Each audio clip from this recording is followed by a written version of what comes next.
Good evening, everybody. I'd like to call to order the City Council adjourned regular meeting focused on city parking management strategies on Monday, November 3rd, 2025. Let's all rise and pledge allegiance to the flag.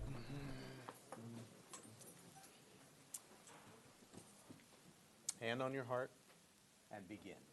I pledge allegiance to the flag of the United States of America and to the republic for which it stands, one nation, under God, indivisible, with liberty and justice for all.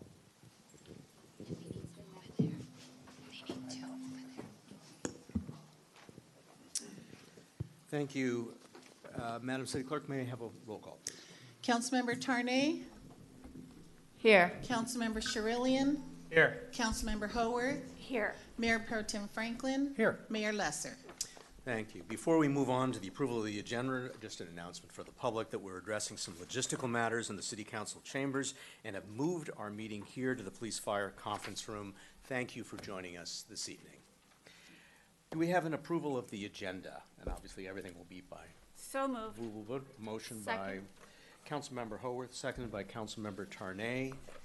Roll call, please. Councilmember Tarnay? Yes. Councilmember Sherillian? Yes. Councilmember Haworth? Yes. Mayor Pro Tem Franklin? Yes. Mayor Lesser? Yes. Thank you. We're now going to move on to public comments, and for the public's benefit, I'll say that we'll take public comments at the beginning of the matter we're discussing this evening, and then we're also going to break throughout the presentation and welcome public comment on different sections of the presentation as we go through it. So at this point, if there's any members of the public that would care to address the council, the microphone is placed at that table in the rear, and you can speak for up to 3 minutes if you care to. Would anyone like to make public comments in the conference room? If not, Martha, is anyone waiting on Zoom to make public comments? No request on Zoom. In which case, for now, we will close public comments and move on to the one item of general business that we have on the agenda, which is consideration of approval of a city parking management strategies and toolkit report as recommended by the Parking and Public Improvements Commission. Do I turn over to the city manager for introduction? I'd like to turn it over to our Community Development Director for an introduction. All right, thank you, Talene. Yeah, good evening, Mayor Lesser and members of the council. The topic tonight is consideration of a parking management strategies and toolkit report. And so this is a periodic effort, a comprehensive parking management strategy that the city goes through periodically. The last time the city did this was 2008.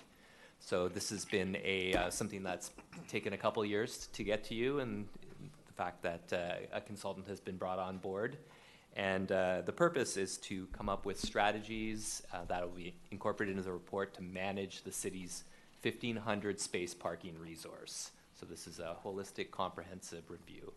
So today, the city's traffic engineer, Eric Van Vliet, will lead us through the staff report, as well as a review of the strategies that can be incorporated into the toolkit. Great. Just a point of process, if I could, just to confirm this report and the presentation is broken down in different sections. So can I confirm with city staff what our options are, and then obviously welcome to our traffic engineer, Eric Van Vliet.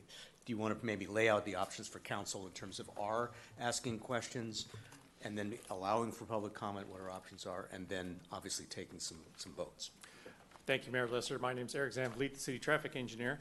We've prepared the presentation tonight in sections so that you could, as a city council, hear a portion of the presentation, stop, summarize. We have a summarizing sheet, and you can discuss any clarifying questions that you have. You can also bring up the public for comments on only those strategies, and then move on to the next ones as an option, or you can choose just to ask for clarifying questions and then move on to the next section of strategies. So let me propose a discussion among council first, and that's why I wanted to have this discussion at the beginning so that members of the public could participate. Councilmember Haworth, did you want to say something? Just a clarifying question, and all the strategies, no matter how they're chunked up, were reviewed and approved with minor revisions by the PPIC, correct? That is correct. Any Okay. alterations or revisions are listed in the presentation and in the staff report. So let me look for consensus among my colleagues. What I'm inclined to do is defer to staff, which is to break up into sections the presentation and then allow us to ask questions and then to open it up for public comment on those sections and then close public comment, and then we can make decisions if we Per so section. choose. Sure. Any objection? 100%. Okay, without objection, then please proceed. Thank you very much. Again, my name is Eric Zanvliet, the city traffic engineer, and we are presenting possible parking strategies for our city parking management study. Let me give you some background. Our prior studies were made in 1984, 1990, 1998, and 2008, so about every 10 years or so. We have 14 off-street public parking facilities and about 500 on-street spaces. All the previous parking management studies were only done in downtown before. We added North Manhattan Beach this year and did existing parking studies in that area as well. The parking management plan in total is intended to be a guideline to assist the city in implementing different kinds of parking solutions to help customers, visitors, employees, and our residents. Our goal is to improve the quality of life and preserve the city's small town character.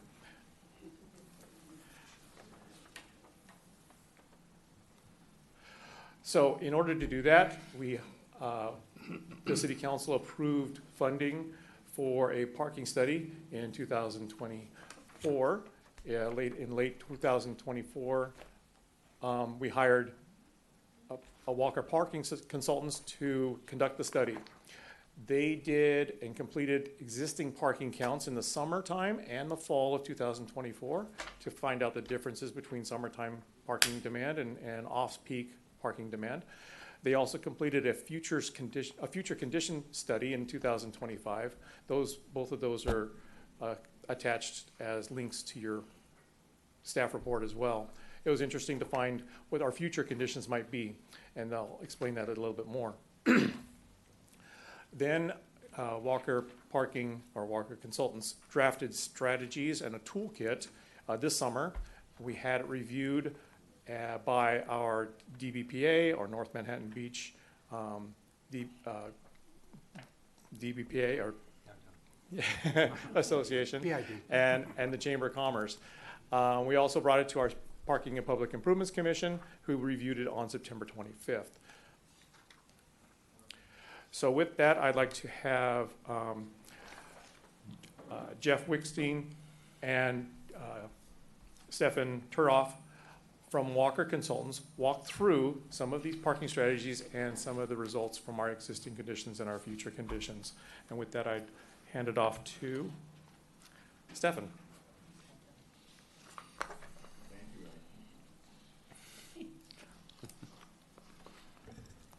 Can you all hear me? Yes. Okay, good. Thank you, Eric.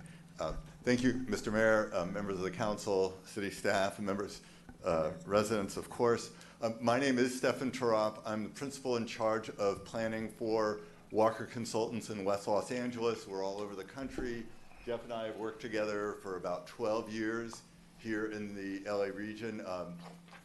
Jeff is the project manager, and he knows, not to put too much on, just the details really well, not only in terms of working in parking, traffic, but he's also a South Bay resident here. And when we'd have questions, he would go out and say, let's see how many spaces are on this curve, or what's going on here. So yeah, I'll let Jeff get into some of the details, and then we'll talk about some of the strategies. But thank you for having us, and yeah, Jeff, if you want to. Thank you. Good evening. I'm Jeff Wickstein from Walker Consultants. Is there a way to advance the slides? Colleen. I'm just going to briefly give a quick overview. Is the microphone on? Okay, sorry about that. I'm going to give a quick overview of the study that we completed. I'm going to go over the study areas, the existing conditions, the future conditions analysis. Really fast. The report is pretty big if you've seen it. But we wanted to at least give you a little bit of it before we dive into the strategies.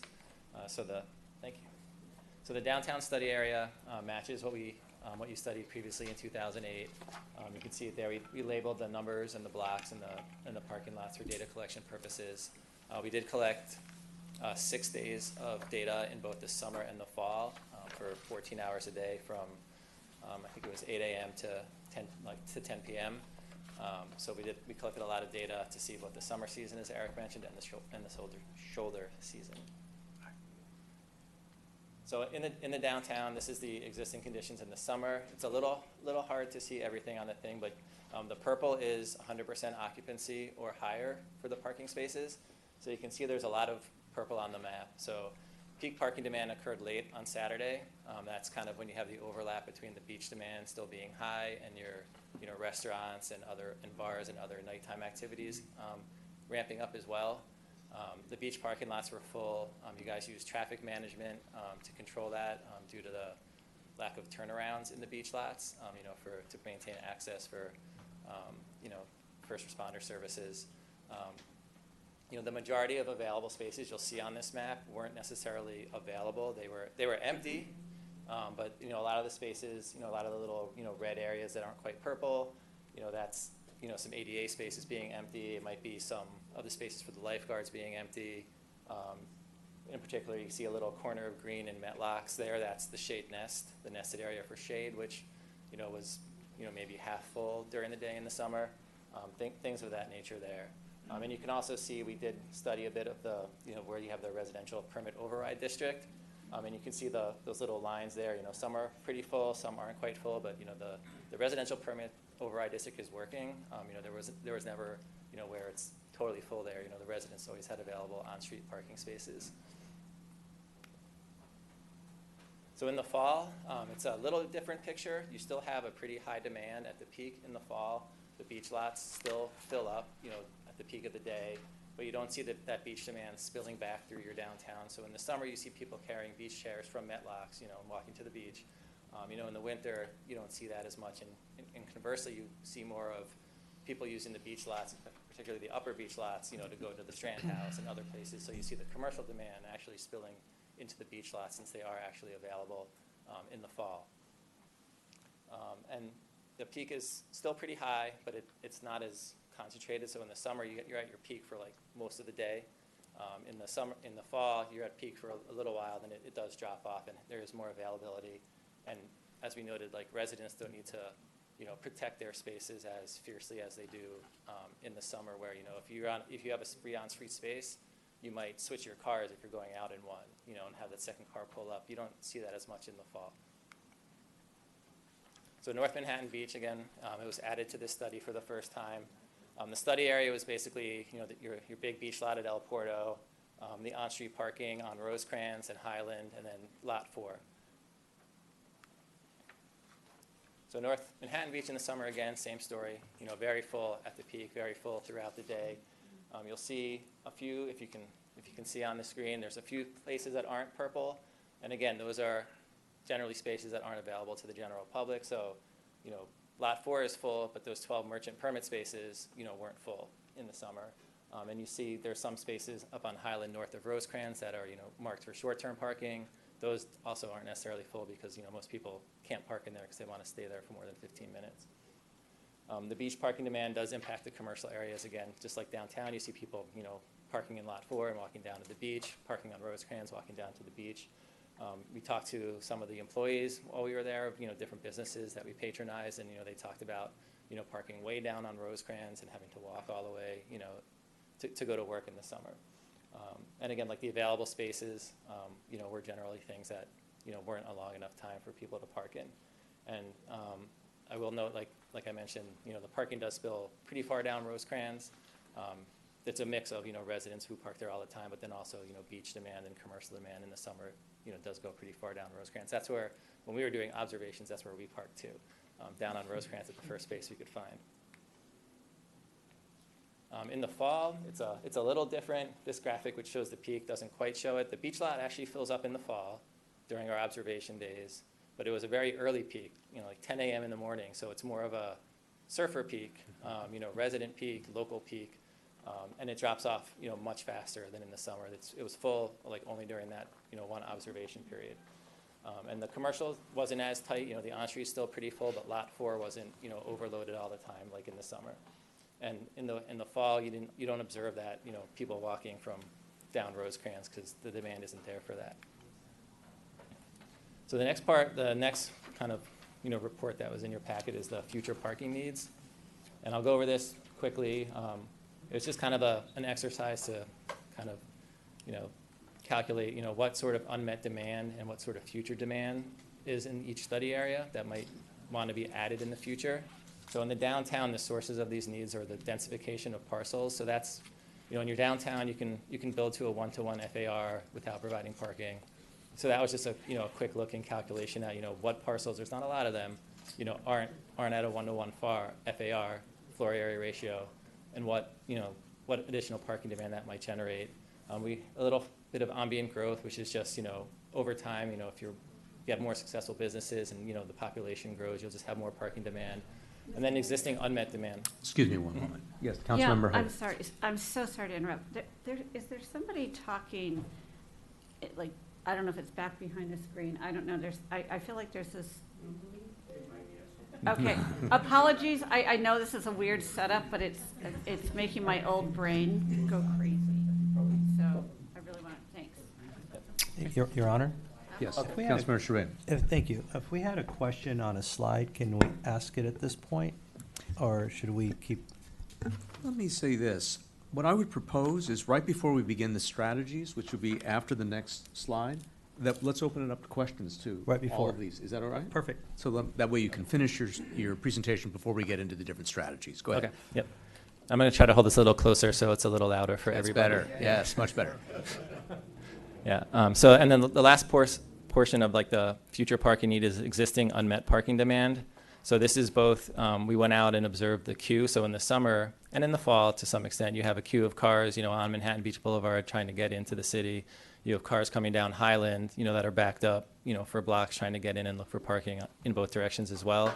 And then it's also that unmet demand where, in the summer, your parking system is at basically 100% capacity. And, to have an efficient and, well-functioning parking system, the recommendation is typically, 85 to 90% full, except that you're super peak time so that, a car can find a space without having to circulate for a long time. So we've added in, like kind of a buffer, to make the parking system function more efficiently. So for the downtown area, we estimated approximately like 300 spaces of unmet demand. So that's kind of the future parking need. So, and we did it based on, and I should clarify this, we did it based on fall weekend / summer weekday parking needs, because you don't necessarily want to, build parking and plan for the peak of your peak, which is, your 12 summer weekends, which is 24 days of the year. So, because that summer demand that comes in, you can build, and it might be a little bit of hyperbole, as much parking as you want, and people will still come, on the 4th of July, for those parking spaces, no matter how much you build, because people know the parking is there. But we don't recommend building for that, because then that expensive parking is empty the rest of the time. So, we recommend building for kind of those summer weekdays, fall weekend parking demand, which is still pretty high in Manhattan Beach. So in North Manhattan Beach, it was similar. We just don't have that component of potential densification, since you don't have the same, ability to build a 1-to-1 floor area ratio with no parking. So it's basically ambient growth and existing unmet demand to kind of free up spaces in your system. And there, we estimated the future parking need around 80 spaces. And, we'll talk about this more in the strategies, but, North Manhattan Beach is pretty busy, but it is a much smaller area. So even though it's full, it doesn't need as many spaces to kind of get, like untied the knot. But, that parking the parking that Chevron owns, that'll exist again once the high-rise development is built, like that could potentially fill that need, but we'll talk about that more later as well. So before we go into strategies, Councilmember Sharillian, you had a question. I did. Thank you, Mayor. Thank you. A quick question. On the slide that you're talking about future parking needs for downtown. Can we go back to that slide for the public? No. Great. Thank you. Oh, you have it up. I'm sorry. I was looking over there. Okay, sorry. Trying to get used to the the place. So I guess I have some concern of, the terminology of densification of parcels and future parking needs. So you're using this kind of upfront to tell us we need these, opinion of the study is that we need this 295. And you took that snapshot in time of a one-time summer, instead of looking at it kind of more linear, kind of normalized period of time over a number of years, as well as the ambient growth. I guess I want you to explain what that is, not just to me, but to the public. We're kind of not too much growth going on in that case, as well as the paradigm shift in the ability for people to travel into town using other means other than vehicles. So you're setting up the study with, we need 295 spaces. So I'd like you to really elaborate on how you got to that number, if you can. Sure. So in regards to the ambient growth, we actually just assumed, I think, maybe like a 5% increase. And that's really kind of almost like a catch-all for, things you can't foresee, like future development that, might provide some parking on site, but not provide, the amount that they actually generate. It also just takes into account maybe, getting some businesses, slightly shift in the mix. Like what we see a lot is retail shifting to restaurant, and, downtowns and shopping areas are getting more, restaurant dense, for example. So it could, it kind of accounts for that, and it's almost like a just in case. And I do, understand your concern about, there are other modes of transportation. That's part of why we kind of base that, projection. And it doesn't mean you have to build it, because like you said, there are other ways to manage the parking, or to, the best way to say it is, like with transportation demand management, you might build less parking and do more programs to get people to come, different modes of transportation. But, looking at it right now with the kind of the current, travel profile, that was just, a potential recommendation. It doesn't mean, you have to build them. And maybe perhaps I can expand on that a little bit more. Sure, please. There are several different subtleties with regard to each one of those numbers. With regard to ambient growth, it's 5% over 10 years. So it's 0.5% per year. It's not very much as far as the amount of increased ambient growth. It's a way of factoring in having all businesses being successful that are there now. The densification 1-to-1 FAR ratio, we have seen where businesses are working towards maximizing their properties and the use of their properties. And so that's something to take into consideration. The unmet demand is also a combination, and correct me if I'm wrong, Jeff, of if the city so desires, the best, or when you're managing parking at 85 or 90%. You're not managing parking at 100%, because it feels like parking is full at 85%. You just can't find parking where you want it to, where you want to find parking. The other part of the unmet demand is also part of a study that Walker did to take a look at what the number of employees that we have in downtown, or the number of employees that we have in the North End, and making sure that they were providing parking for them. And so some of that's not being met right now. That last part you just said, that the number of employees have increased and we want to make sure that we have enough parking for them. Is that a city responsibility, that we're creating parking for employees of businesses? This all goes through the lens of parking management. If you want to manage your parking, this is what we're looking for. We're not saying that you have to provide this number of parking. This is it, in order to get to this threshold amount of 85%. Okay. One last question, or two small ones, maybe one for Jeff, one for you, Eric. When we did the parking study 18 years ago in 2008, what was the future parking needs at that time? We did not study it at that time. So we didn't study it at the time? We studied existing conditions only and non-summer conditions only. Interesting. Okay. And then the unmet demand, Jeff, I know Eric talked about it a little bit. Can you elaborate on that part of it? The unmet demand of 150 spaces. Yeah. So in the off season, the bulk of that is, as Eric mentioned as well, is getting that parking system to not be you know, 100% occupied at the peak, which it functionally, you know, was in Manhattan Beach, both in the summer, but also in the fall and the off-peak. So it's, you know, having additional parking to kind of free up the system so that it works more efficiently. And then the second piece of it is a little bit of, you know, that overspill of, you know, vehicles queued up to get into the city to look for parking. And more of that was in the summer, and we're not recommending you plan for that level of unmet demand. We don't want you to plan for summer weekends. But it was a little bit of that as well, like just in the peak in the fall. Okay, thank you, Purnell.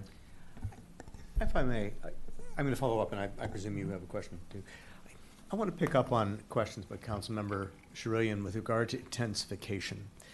We all received an email message from a resident who was concerned that part of this whole study is to intensify our downtown, and raises a question about how that is consistent with our overall goal as a mission to retain our small town charm. So I'm just wondering to what extent, if we had a policy goal of not intensifying our downtown, how would these strategies play into that? Do you want me to take that, Eric? Actually, I can probably take that. So with regard to densification, our city municipal code allows for 1-to-1 park ratios already. So that's already the city's policy. If the city were to change that policy, we would remove that part of the ability for those property owners to build to 1-to-1. As you may recall, the city or the downtown businesses created parking districts to create the original parking structures themselves, and they have the right to be able to use those because they built those. And the intent was, you don't need to provide parking on your property because we've built these parking structures. Okay. Let me leave it at that for now. Mayor Pro Tem Franklin. Sure. Thank you. So just to put it in perspective, the future parking needs of downtown is 295, and there's 500 existing spaces now on the street. Well, actually, there's more, but what was that mix? It's 500 street and 1,500? 1,500 in the parking structures and Okay. parking lots. So it's approximately a 15% increase in our, recommended in our parking spaces then. Okay. And I'm not sure if you could have an answer for this, but can you determine or guess what mix is of the counts that you did, those that are locals and those that are visitors? Have a sense for that? Anything? No, we don't. We did not track who parks, where they're coming from in this study. Okay. Because I'm just wondering, you know, as a resident, I probably make more trips than a visitor. But, you know, per week, I don't know how everybody else feels about that. So somehow if we can align that, don't we have like some credit card data that we can get or something? So I believe through our Project Pulse efforts, we also have enlisted some help with regard to finding out where our purchases are being made and what the zip codes are for those people that patronize our businesses. Mm-hmm. And so that was information that we had when we were starting to talk about Lot 3 replacements. Okay.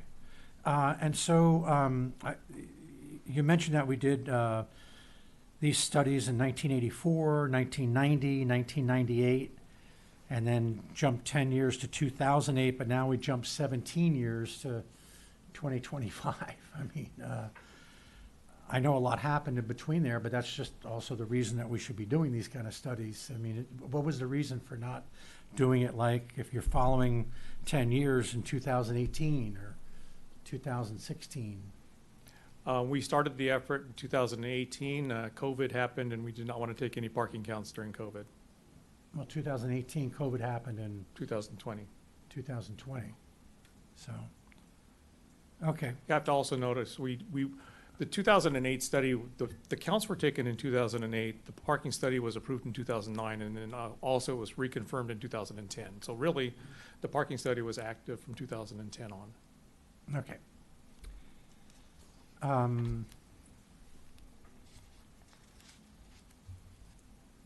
think that's all I have on this first part. Thank you. Councilmember Howard.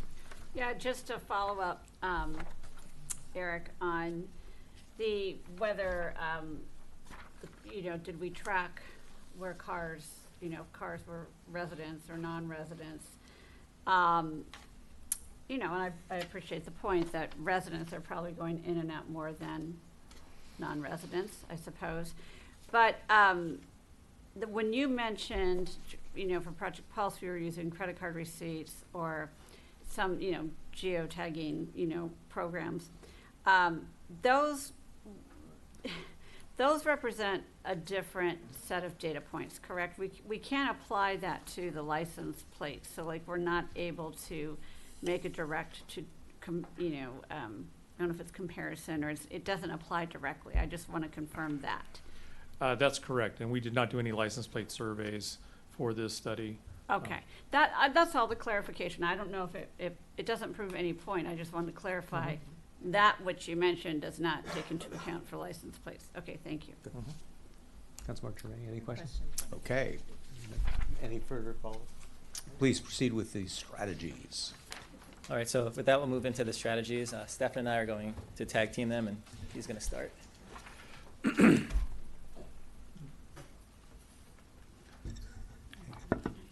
All right, thank you, Jeff. Let's see. The first strategy, we're going to talk about parking rate structures. Again, that's how you price parking, and then time limits. For both of those are used very often because effectively they can change capacity. They can allow, with turnover and where people park, to accommodate more vehicles than you can with different parking rates and different lengths, different time limits. So, I'll just give an example. Years ago, we did a study in Santa Monica where the rates in town were quite low, a lot of free periods. The rates in some of the structures on the periphery were higher, and we saw cars sitting in the middle for a long period of time. This was many years ago. By increasing rates and reducing the free period where things were so crowded, and then by decreasing rates where we saw availability, on busy days we saw 800 spaces that previously had been parked all day turning over 2.5 times. And we saw roughly those 800 cars going out and occupying spaces which were available. So in that way, on a busy summer day, at that time, and things have certainly changed, that we were able to accommodate more cars. And that's right, we build more spaces because we want to accommodate more cars, but you can also, management and operations, these regulations are very important. So just getting back to then the strategy 1.1, increasing on-street parking rates, again, strategy, broadly speaking, relative to off-street rates. And I was just speaking to a city today where, when on-street rates are low and off-street is high, which is how it is in many cities, people circle and circle and circle looking for that cheap, on-street space. And maybe it's a flat rate, maybe it's just a higher rate off-street. You get a real mismatch, you get frustration, and you get traffic. And there are plenty of studies out there that have shown that. So in this case, we're saying, in fact, on-street parking is generally more desirable than off-street parking. It's closer very often to your destination. You don't have to drive into a lot or a structure and look around. And for that reason, on-street parking should be priced higher than off-street parking to align with those market conditions and demand. So I don't want to delve into too many details right now, but this strategy was partly implemented. City Council improved a parking rate increase, as you know, this year from 250 to 350. And that part of that was, I think, because we saw all those full on-street spaces. Now, Staff and Commission recommended setting on-street rates higher than off-street, again, for the reason I just explained, but the Commission recommends a one-time increase in meter rates to reach market conditions. So that's how you sort of play with these different rates to accommodate more cars. Let me see, is this one? Thank you. Okay, so again, going into the strategy a little further and increasing on-street parking rates relative to off-street and align them with market conditions. these were, ideally when you do this, and generally we've seen this, you get revenue increases because in part, spaces that had been empty are maybe less expensive and are used more. But for the most part, it's because spaces that were full and there were high demand, the rates go up and your rates go up. People use these spaces. So overall, you'll see this is there's a lot that goes into analysis like this, but rough order of magnitude and looking at your average occupancy, we saw roughly 20% increase in revenue. So there is an increase. Now these precise numbers, again, there's a lot that goes in here. Some spaces are generating more, some spaces are generating less. There is an elasticity of demand, but this is something you can expect more revenue, and it's meaningful revenue. Let's see, a little small here. Let's see. So increasing, this is strategy 1.1 continued, increasing the on-street parking rates. I'm looking past the light here. I'll just speak relative to the off-street rates. Oh, this is for the seasonal. Okay, seasonal is similar in that you charge more when it's busy and there's a higher demand, and relatively you charge less when it's not as busy. And we, Jeff and I have worked in a number of Southern California beach communities. A number of them do this to, I dare say, to an extreme. Not that it's bad, but summer rates are very high, and then they get much lower in the off season. And you'll see the relative revenue difference here. Okay, strategy 1.2, time limits. Time limits I sometimes say are just like a price, but there's a lower period, but then say at 2 hours, the price goes way up. And the price going way up is the parking ticket. The challenge with, there are stores now, we're seeing more and more markets and stores where maybe you get an hour free or say an hour for $2. After that hour, it goes up to $60. There's no expectation that you pay the $60. Essentially, that acts like a parking ticket. The idea is we just want short-term parkers in there, and that's basically what the time limit is here. So you have the price of the parking, and you have the time limit. But the time limit it hurts, right? It might be $60, $70, for between an hour and 59 minutes and 2 hours and 1 minute. And who's to say what the right time is? We see certain businesses where people stay longer. So maybe you want your customers, your visitors, to visit several businesses, or maybe you want to say, you know what, this is short-term parking. People need to know that they need to be out in 2 hours. So their time limits and parking rates do very similar things, but in different ways. You'll notice that the commission and staff did not recommend eliminating time limits, but we are seeing there are a few coastal cities, where basically they've eliminated time limits, but their hourly rate is really high. So that's how they turn cars, is just through the hourly rate. But if you want to pay $40 and have your car sit there all day, you can. Now, which defeats the purpose of regulating for turnover. Does it happen that often? It depends. But a lot of people, well, some say that it's more visitor friendly because you don't have that shock, that hit of the parking ticket.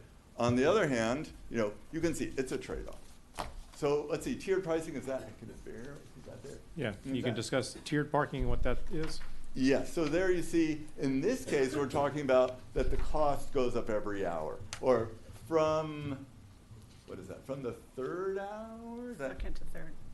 Starting on the third hour. Here too. Thank you. Okay, so in this case, sometimes you keep your first hours affordable because that's what you want. You want people coming for a relatively short time, taking care of their business. But then, the longer you stay, like for example, the 7th hour, it can be $5. And you see every subsequent hour is $5. Can everybody hear me? I'm so sorry, I'm looking. Yeah. Not here. Okay. So this is all, you hear about demand-based pricing and people immediately think, oh, real-time changes in prices. That's not what we're talking about. It can be seasonal, it can be time of day, it can be day of week, and you have different results. Let's see. Okay, again, this is what I was talking about before, changing the time limits to allow for people to stay longer or shorter. A time limit is like a price, so a more restrictive time limit does turn parking faster. It should, especially if you have the demand there. If you don't have the demand, it's like dropping a price. You make the time limit longer. We're working with a community right now and the Coastal Commission, and Coastal Commission is saying, hey, where are all our spaces for beachgoers? And we see long stretches of metered parking in this community that are restricted to 2 hours. And people aren't using them for the beach because it's an all-day affair in this area. So one of the things we're going to propose is relaxing that time limit because we think there's a demand for people staying that long. There's not a demand for people staying 2 hours at that beach. So staff, in this case, staff and commission recommended maintaining the 5-hour limit in the beach lots. That's a pretty long and fair limit, but adjusting that locks, again, where you have more commercial demand, as with the other off-street lots, to lengthen the time limit. Let's see. Okay. So strategy 3.1, mobile application payment platform, again, making it easier for people to pay. Very often it's not the cost of parking, it's how you pay that we see can put off somebody or make visiting more convenient. Let's see, strategy 3.2, remove and replace the meters. There are a number of reasons to do that. Less street clutter, less cost of meters, and replace them with multi-space kiosks. And there are all sorts of multi-space kiosks. I know in the report that you reviewed, there are different technologies, but in that case, again, it's not just what you pay, how much you pay, it's how you pay. And just to comment that strategy 3.1 and 3.2 have already been partially implemented. We're working through the proposals and the vendors that are making proposals for the payment platforms and the replacement of parking meters with parking kiosks. Mayor Tim Franklin, I know you have a question. Do you want to wait until he's done with the at least presentation of the strategy, or do you want Sure. to ask a question now? Well, we've just gone through like Let's 3 of them, and push on through if we can. papers are all over the place. So. Could we ask questions now? It's up to you. I defer to my colleagues. If you care to, go. Yes, okay, great. So I'm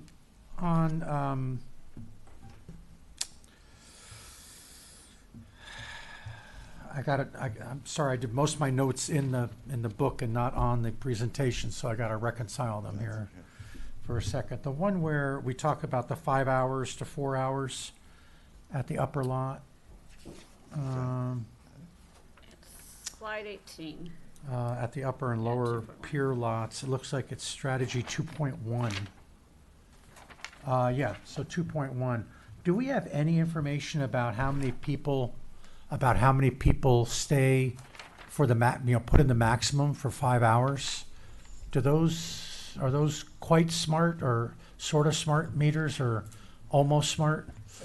What we will be doing with each one of these strategies is delve in, if they're approved by the city council, into an implementation of that strategy. Part of that implementation will be finding out how many people are parking for 2, 3, 4, or 5 hours in the beach lot, say for instance. We do have that information. I don't have it available for us right now. Okay. But we're just Okay. approving the concept of the strategy, not the details of the strategy itself. Right, okay. So the question really is, are you in favor of having this strategy as part of our parking management study? That's the big question. Yes or no?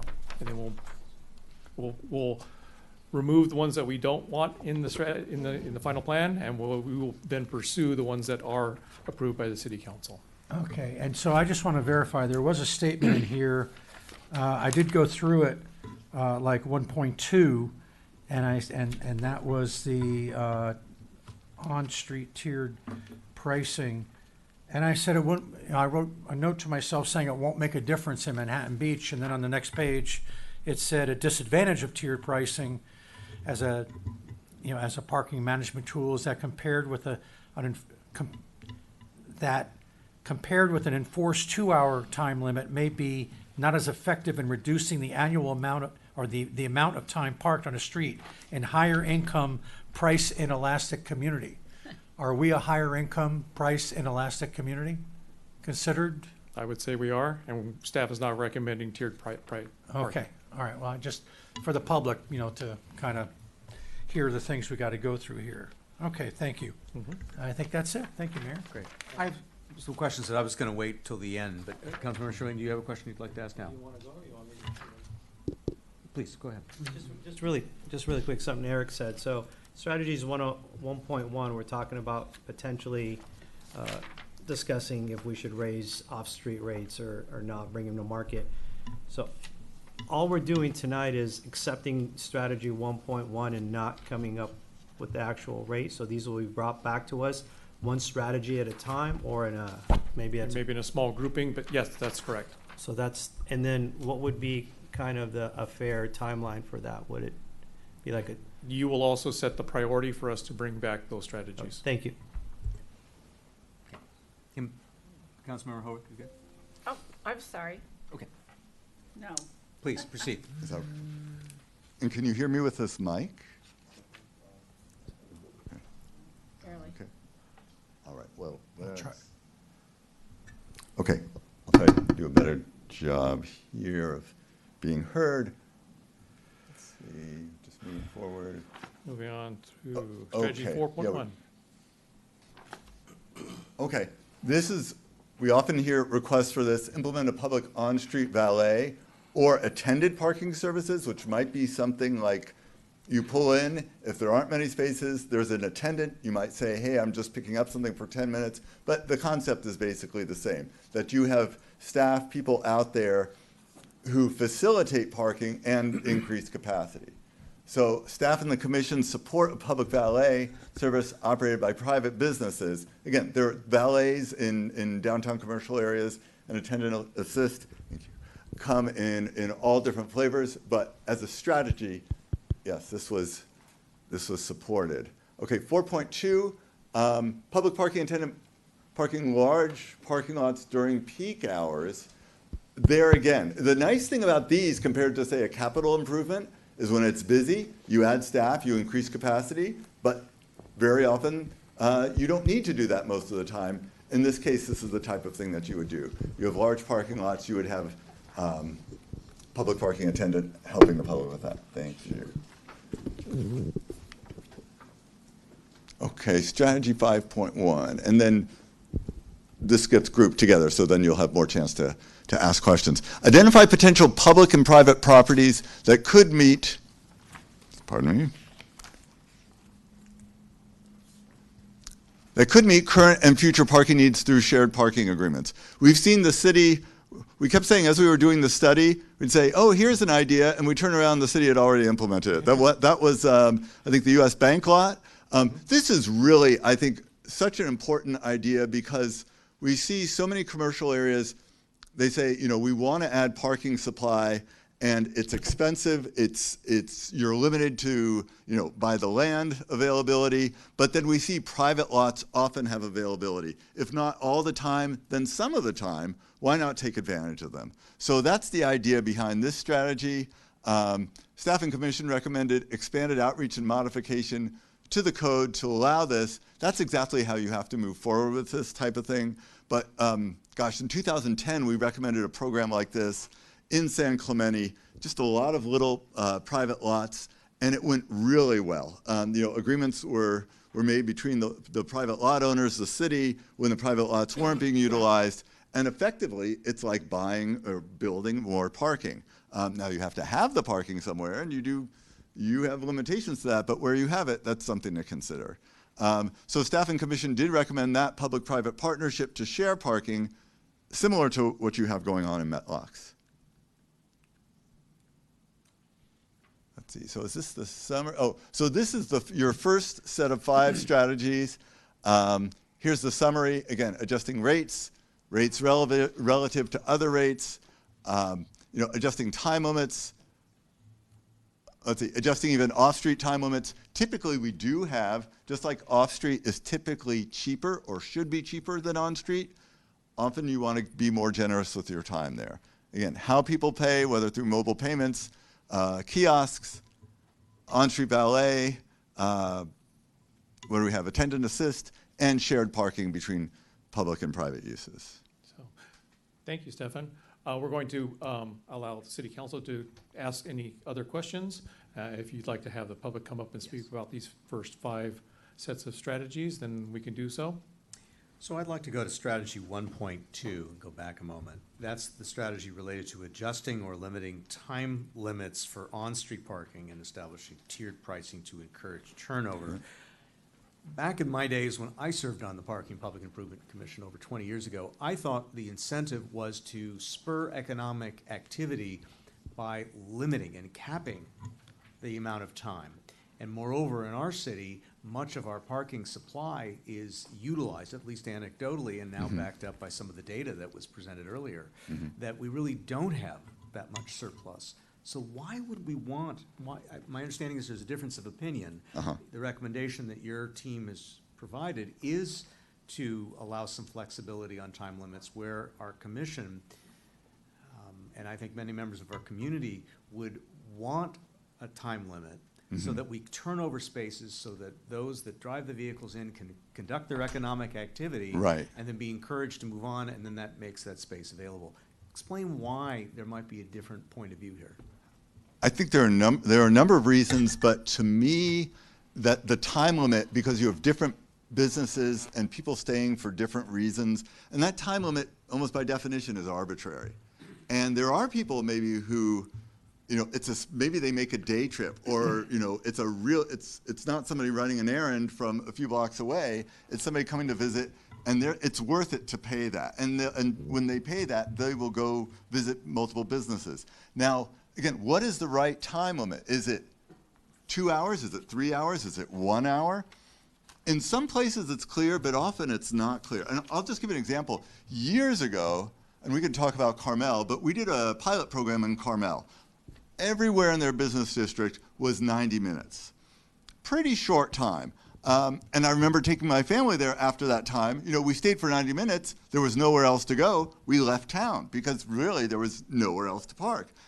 In Carmel, we did a pilot where the agreement was we will go to 4 hours along Ocean Avenue if they put in paid parking. So basically, you're staying longer, but you're putting in paid parking. Now, presumably, if you only need an hour, you only need an hour. But if you're making a visit and you want to go to a restaurant, go to a store, go to a gallery, that you're not going to be penalized. And we know one thing that really turns people off. Paid parking can be one thing, but a parking ticket is another. So, you know, let's say you eliminate time limits, and I think, what was it? Not the same type of community, like Pismo. People stay, it's in a sense, it's more visitor friendly. Some will stay longer, some will not. I have a quick question for the traffic engineer. My Yes. recollection is we actually lengthened time for restaurant utilization up to 3 hours. Is that right, after a certain time period? Yeah, and that's correct. So we've done a lot of this before in previous years. We extended the later hours to 3 hours on the street to allow for that restaurant time in the evenings when the other businesses weren't open. We also adjusted times in the parking lots so that we encouraged longer-term parking to go into the parking lots, not use the street parking that's in higher demand, maybe needs a quicker turnaround. We even go in some of the areas of the city where we have areas of downtown and North End where we have shorter-term parking, 20 minutes or 24 minutes, to have that quick in and out. Say, for instance, if someone doesn't need to spend all that time, they're just picking up something quickly. So this is really managing those individual parking spaces to the best possible need of that. So of here's that my area. question, what I'm leading up to, which is, so how does this strategy affect what we're already doing? How would this change what we're already doing? It doesn't change what we're already doing. It gives us a fresh look at it so that we might say, you know, in our new parking lot number 3, what will our time limits be? Okay, Councilmember Howard? Yeah, I was just gonna say, Thank you. I was a little Thank you. confused because staff isn't recommending that we eliminate the time limits downtown. No, we're Correct. not limiting, we're So- not recommending so we're eliminating. not- We're looking, Staff, the consultant was. Right, but so, and that, fair, but the consultant might be, but the commission and the staff don't recommend eliminating those time limits because we want to encourage people to keep going in and out. And so, yeah, so Good. that's all. Any other council member questions at this time before I open it up for public comment? Okay. Any member of the public care to talk about this first tranche of strategies I love that word. in the room? So if you do, I might ask if you could step back. Stefan, can we bring up the summary again? Sure. Thank you. Where Stefan is. Let me just get, there we go. Oops. And we'll give each person up to 3 minutes to make a comment. I'll make this quick. My name's Jim Burton, longtime resident. Just a couple things just right off the bat. In terms of pricing, excuse me, keeping it simple, I think staff recommendations are great. Less expensive as you move further away from the beach, more expensive on-street than off-street, but keeping the pricing simple. And I think you could raise it to any amount you want here in Manhattan Beach, and somebody's going to pay it. And so I like the commission's recommendation about just jumping directly to market rates, whatever it is. If we are going to make changes, just jump direct to market rates. And then there's a lot of detail here. There's a lot of weeds. And at some point, hopefully tonight, we can stay up top and look at big picture kind of strategies and where we are. I mean, there's a lot of detail that's going into this, and I can see a lot of discussion and being here till 11 o'clock going into each one of these strategies. But at some point, really look at what the goals and objectives are of the study. I think Eric, one of my comments to Parking Improvement Commission was there was a lot of discussion in the report about meeting goals and objectives for the city, but what were those goals? What were those objectives? And I think our traffic engineer tonight outlined just continued quality of life, improvements, better managing our parking supplies, efficiency or whatever, but I'm hoping that we can stay at a high level looking at this and not in allowing staff to go back and to look at things. I'll say this, one of my disappointments in the Public Parking Improvement Commission meeting was when my fellow DBPA colleagues said they didn't want anything or any residential program. And I think the residential programs do work, but look at who uses the restaurants, the retail, commercial, the residents. Look at big picture things and not just to get into the weeds in each one of these. I'll yield my time. Thank you. Thank Any you, other Jim. members of public here in the room care to speak, please? Thank you. Kelly Stroman, that colleague from the DBPA, executive, otherwise known as the executive director. And just for the record, I didn't say no residential parking. I did not say that. I think I said not to increase it beyond what it already is. And I used to live in the downtown area, so I understand the need. I wanted, since we're dealing with the first 5 strategies, I wanted to give you kind of an overall view of how the DBPA has positioned themselves on these, because this is now I think our 3rd or 4th meeting on this. So in strategy number 1, we are not in favor of the tiered or flex, different words are being used, parking rates based on demand. And so, for instance, if it's $3.50 now an hour, we're not a believer in unilaterally any day or any season making that $15 an hour or $5 an hour, whatever it is. I think consistency, somebody else said that, I think my colleague, my resident colleague said that, is very important and not surprising, whether it's somebody shopping or a visitor or a resident, whoever, not surprising them when they come down maybe at a peak time with an exorbitant fee. Okay, number 2, we agree with the off-street and the time limits being different and having extended time periods in some of the off-street locks, like we do now. Lower level of Met locks used to be upper level of Lot 3, etc. Payment methods, when you're installing kiosks and mobile app kind of devices, we brought up at the PPIC meeting to please consider the Wi-Fi that is needed for that. There's nothing more frustrating when somebody can't get Wi-Fi in downtown. The nature of the topography of downtown really makes it difficult in certain parts as you drop down, particularly below Highland Avenue. And then also consider different languages, because we do have a lot of visitors from different places that come here, as well as residents. But and I think different languages and dealing with those apps is very important. Number 4, valet. We are not in favor of that. Been there, done it. We did it for a long time. It's an exorbitant fee to run. There's nowhere to park the cars. The old Skechers building that we used to use is not an option. It's not a good option. So we're not in favor of valet. I think the parking attendant idea in certain lots, maybe like what is existing Lot 3 right now, could be interesting. But overall, we feel like we kind of been there, done it, and it didn't work. And then number 5, shared parking. We really encourage that, of course, for major events when you have in town and finding those type of collaborations. Okay, thank you. Thank you. Any other members of the public here tonight that would care to speak? Thank you. If not, oh, yep, please. Jonathan Tolkien. Can you guys hear me with Matlox? It was getting a little quiet in the room, and I thought maybe we'd have some Dodger highlights up to get people excited. Anyway, I first of all wanted to say that I think staff and the consultant did a great job. It's a very comprehensive report. For me, like the kind of overriding goal with parking management is to make sure we deploy the resources we have to make it easier for the visitors to come shop, dine, and play downtown. I mean, to me, that's like big picture-wise. I mean, that's what we want here. Beach parking is a little bit different, so I think they're handled slightly differently. In terms of the rates, I don't have an issue with things going to market. I think that makes sense. I do think different rates for the most convenient parking should be the most expensive parking. So mostly that's street parking. And I feel the same way about time limits, like Mayor was saying, that you don't want to have unlimited time on the street where you want to turn people over, because that's where people need to very quickly go in and shop at a store. If you're going for a long period of time, kind of disagree with you. You can walk from a parking garage. If you're going to meander through multiple stores and you need to be there 3 or 4 hours, then park more remotely, like in a garage, the lower level.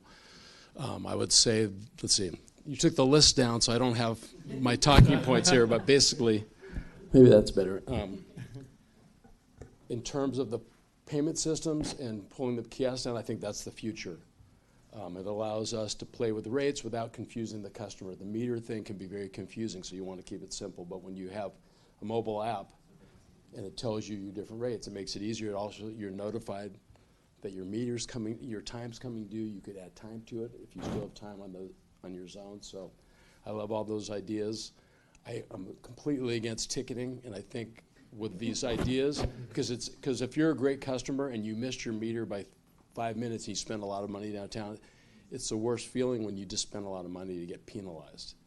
And I think with the technologies, and I'm sorry if I'm going over the time, there's an opportunity with license plates that go into these technologies to be able to tell whether it's a complete violator. I spoke to the meter maid, maybe I shouldn't call her that. That's politically incorrect. But anyway, I did have a conversation on my way in here with a meter person. I said, hey, can you tell when you're about to ticket somebody if they've been ticketed before down here?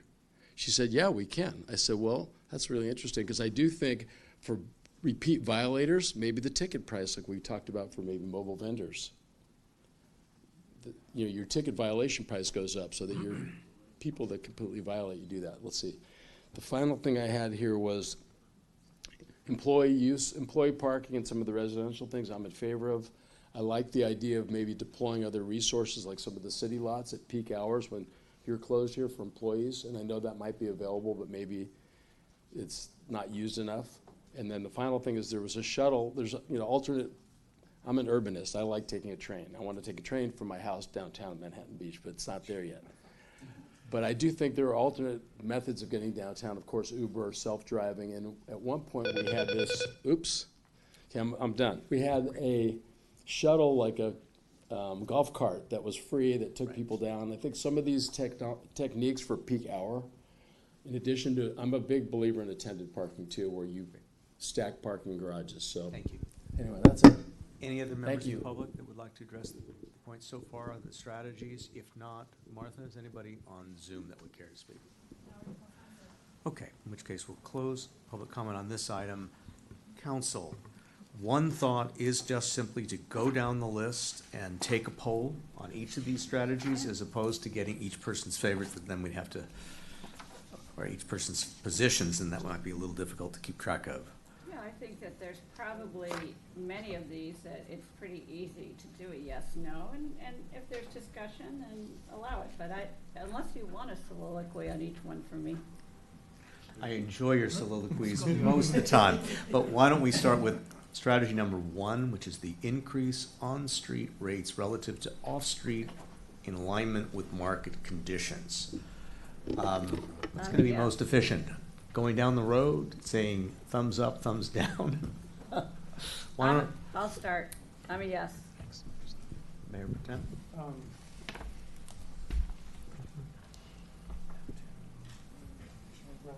Can you just pass me for a second? Come back? Sure. Well, again, I got these notes. That's all right. Councilmember Trine, what is your order? I mean, what is your, I'm a yes. Councilmember Shaw? I'm a yes with a comment. Yes. We're approving this to come back at a later date, but we're not approving them to come back as market rates, correct? Because I don't want, I don't. The I mean- direction from city council will be to look at this and investigate this, to look at market rates. We will come back to you to tell you what that market rate is, and then you can decide how you want to proceed with the new the new meter rate, whatever that happens to be. Okay, I'm good. Mayor Pro Tem? That's what I wanted to hear. I'm a yes. Thank you. And subject to that qualification, I would be yes as well. Okay. Strategy 1.2, which is to adjust/eliminate time limits for on-street parking, tiered or graduated rates. Anybody want to start? I'm a no. Mayor Pro Tem? I'm a no. No. No. And no. Okay. On to strategy 2.1, which is to modify off-street time limits. You want to? Sure. I mean, I don't want to No, I delve. mean, you want me to go first? Yeah, you go first. I think that's Okay. more fair. I do. Thank you, I do. Like they do with I do. commissioners. Yeah, yeah, no, I do. Yes, I'm a yes on that. Oh, darn. I mean, that's what we're doing already, Yeah. right? Councilmember Trine? I'm a yes. Councilmember Sherillian? I'm a yes with the caveat that Kelly brought up from the downtown, that as part of that report, we look at the Wi-Fi. There's nothing more frustrating than going to a different. meter and not getting connection, so if, It's a different. Was that 3.1 or 2.1? I think we're looking at 2.1. We're looking at 2.1. oh, 2.1, oh, never mind, okay. That- Any Future then. So any further comments on 2.1? No, I'm good. I'm a yes too, but I also just have some hesitation. I think the goal then is to increase our off-street parking if we have supply, but we are challenged in our city because oftentimes we don't have that supply. But anyway, yes, I'm in favor of 2.1. As am I. Okay, Councilmember See, don't Howard. forget me, Sorry, man. I don't want to forget you. Yeah, That's why you we did keep though, you in man, order. you did. All right, moving on to 3.1, which is to implement mobile payment applications for parking. Let's switch around. And Councilmember Sherillian. What I just said earlier. If we can bring back something that indicates what our Wi-Fi strength is and make sure that those are appropriately calibrated. And if I may, the proposals that we've received for mobile parking apps include a demonstration that shows us how they will solve the problems of Wi-Fi and cellular Great. connectivity for our areas. And just to remind the council, you've already given us direction to proceed with this one. Right. Great. And with that in mind, Councilmember Tarnay. I just have a quick follow-up question. I know John hates parking ticket. Did he leave already? He's already. You want to get a But ticket. how does having a mobile ability impact parking tickets? Because that's, as much as we all hate parking ticket, it does create revenues for the city. Okay, so a mobile parking app will have the ability to extend your parking time longer than what you initially put in, as long as you're not over the maximum time limit. And so Right. it will give you, the person, a little more flexibility so they don't get a ticket immediately unless they've overstayed their maximum time. Right, so my question is, what do we need to do to offset the parking tickets that the city would normally receive? The revenue. The revenue, yeah. With the parking app and with the parking kiosk system, the police department will have much better handle on which parking spaces are in violation, and then they can address those more readily. Mayor Pro Tem Frank? Just a point of clarification of 3.1 and 3.2. Are we just considering both, but we're going to be ultimately selecting one? If I understand your question correctly, well, we're asking you to, if you want that strategy as part of the parking management plan. They're different. There are two different questions. One's about mobile payments and the other one's about using a kiosk instead of individual parking meters. Please understand that once you start using a mobile app, 90% of all transactions will be done on your mobile app. You won't Right. need to go to a kiosk or Right. an individual Okay. meter. Yeah, because I don't want the kiosk, so. So I'm The gonna- kiosks are a way of paying cash when you don't have any other way of paying. Right, yeah. Oh, and will the coastal commission allow us?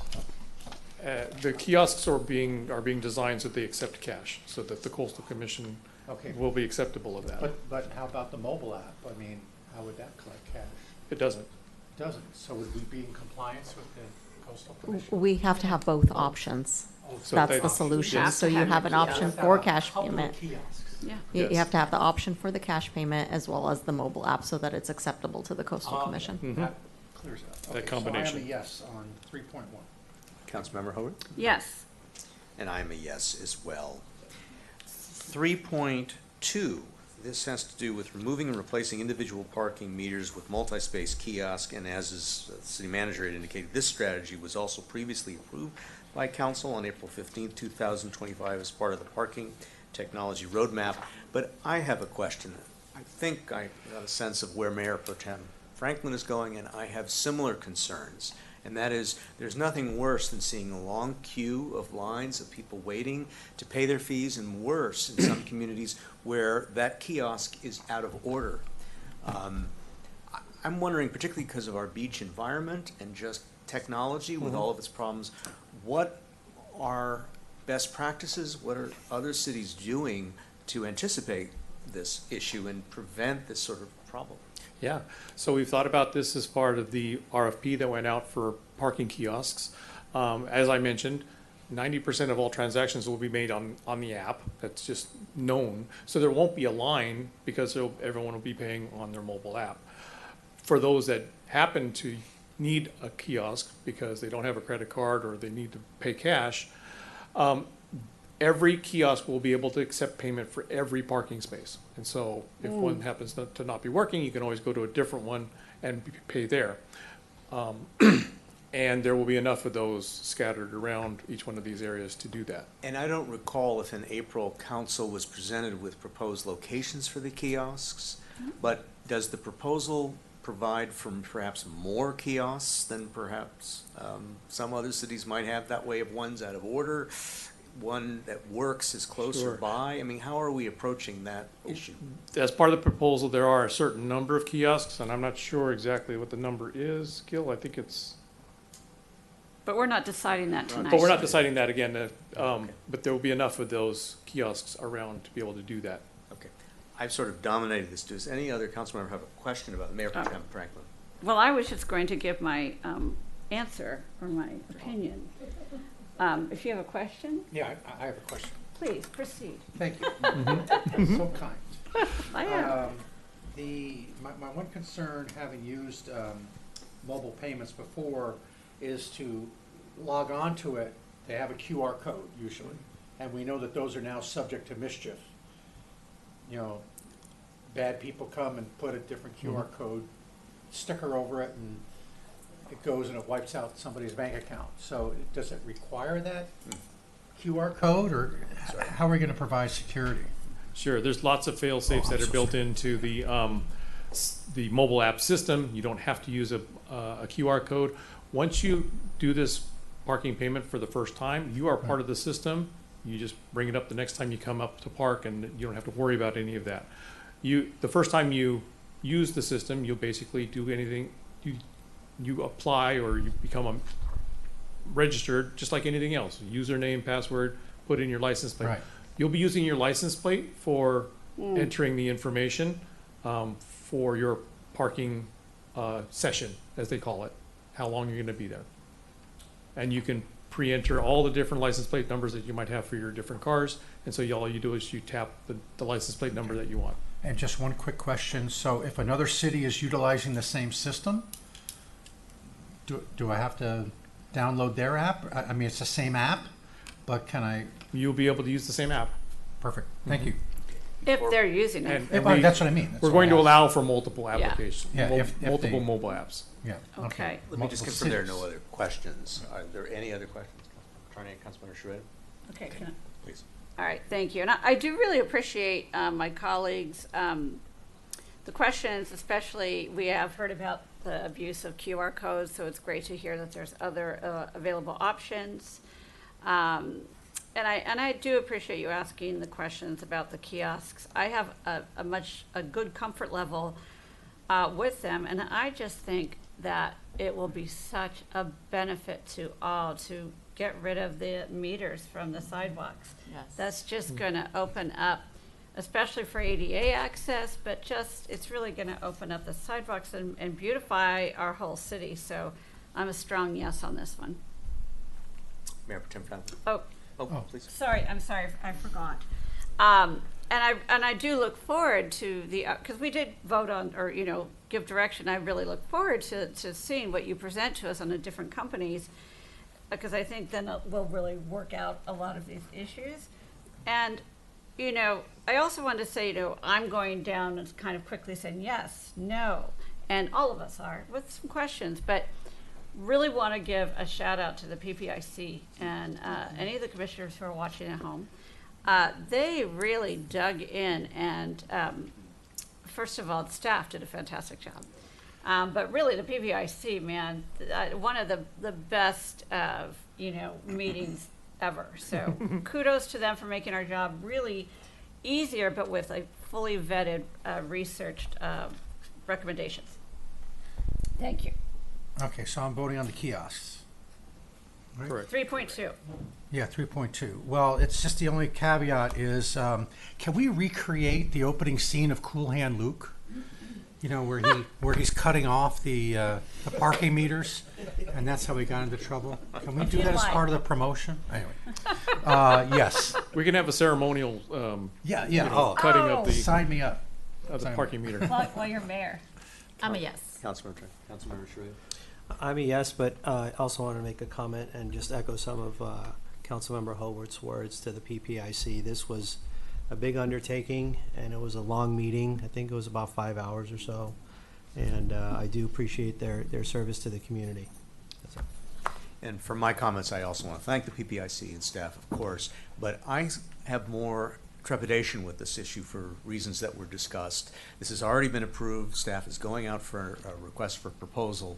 But when this comes back, I'm really going to want to understand how well these kiosks work and whether we need to add more kiosks to ensure that this doesn't become something that's preclusive to inviting visitors in, even though we can still use our phones. Some don't have phones or might not have phones with them. So I would be a yes, but obviously I'm looking forward to the request for proposal. Mr. Mayor, Please. since I sound like an ingrate for not thanking the PPIC, I too thank the PPIC. Absolutely. You are ungrateful. No, but honestly, it's wonderful to know that it's been fully vetted, so thank you. It's unanimous. Strategy 4.1, which is to implement a public on-street valet. Councilmember Schroeder? No. I'm a no. Councilmember Haworth? No. Mayor Pro Tem Franklin? I also want to echo being a PPIC alum. Look at that. A lot of work. I mean, this is a lot of detail. I enjoyed it because you covered a lot of different bases, and so thank you all very much for that time that you put into it, and staff, of course. No on this one. So for 4.1, I'm not a firm no, because I'm curious if staff was aware of other spaces that were not looked at before, because I'm aware that the prior experiment ultimately was concluded to not be something that could be sustained. But I'm just wondering, and maybe I've framed this as a question before I cast my vote, is staff aware of other off-site spaces? And I know we'll get to that in a moment, as to how a valet might actually work better this time around? So we were leaving our options open in the sense that, well, there may be an opportunity, say for instance, in the North End, Manhattan Beach, and where the valet may be using the Chevron parking lot or the beach parking lot in the evenings to help facilitate restaurant use. Where they would actually use a public parking lot to park instead of a private parking lot. So perhaps I would make an amendment to this, which is not presently, but something to not rule out in the future if there would be council support for that, particularly in the north end. Yeah, Councilmember Howard. if you focus it on the north end, then I would be happy to give direction tonight to study that. I think that makes, when you said that, I thought that was really a great idea, because I don't think there's any place in the downtown it could work. I'd be willing to study it in the north end. Mayor Pro Tem Franklin? Well, the north end is going to be, any available parking spots going to be taken up by a High Rose resident because it's underparked. They're going to have more cars in there than a typical older apartment complex. So it's going to prove problematic, I think. They're going to be all over that. In the evening, they're going to be all over that parking lot there. They're all going to be all over the Chevron spots with their extra cars and things like that, unless we can do something with the signage or somehow prevent them from taking it. But yeah, I agree. I mean, that would give them a good advantage. I mean, the only really valet parking there is Poncho's, right, with their own garage, and that proves to be very successful. So, yeah, parking lot 4 or Chevron. So to allow I agree. staff to Good idea. proceed to research, yes. So to allow staff to Yes, research. yes, it'd be And yes. Councilmember Tarnay and Councilmember Shuey? I'm a yes in the north end. Okay, and from my comments, I'd simply say, particularly because the High Rose project will Yeah. take some time to fill up, there might be an opportunity, at least short-term, to have a valet and have available parking, so I would be yes as well for that. Great idea. On to 4.2, implement public parking attendant parking large parking lots during peak hours. Councilmember Shuey? No. Councilmember Tarnay? I would consider exploring it, yes. Councilmember Howard? Nah, I don't think so. Sorry, I'm a no. Let me be more. It just seems like a lot, like that actually would be on us. That costs, like, the private, the valet is on the businesses, essentially, but this one seems like it's more on us. And I don't think that's a great use of our money. Mayor Tim? No.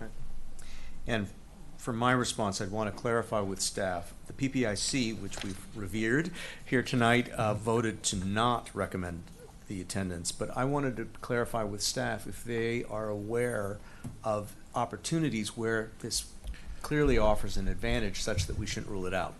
So we investigated the possibility of attendant parking. We also had conversations with someone that was willing to sponsor it or be the vendor for it.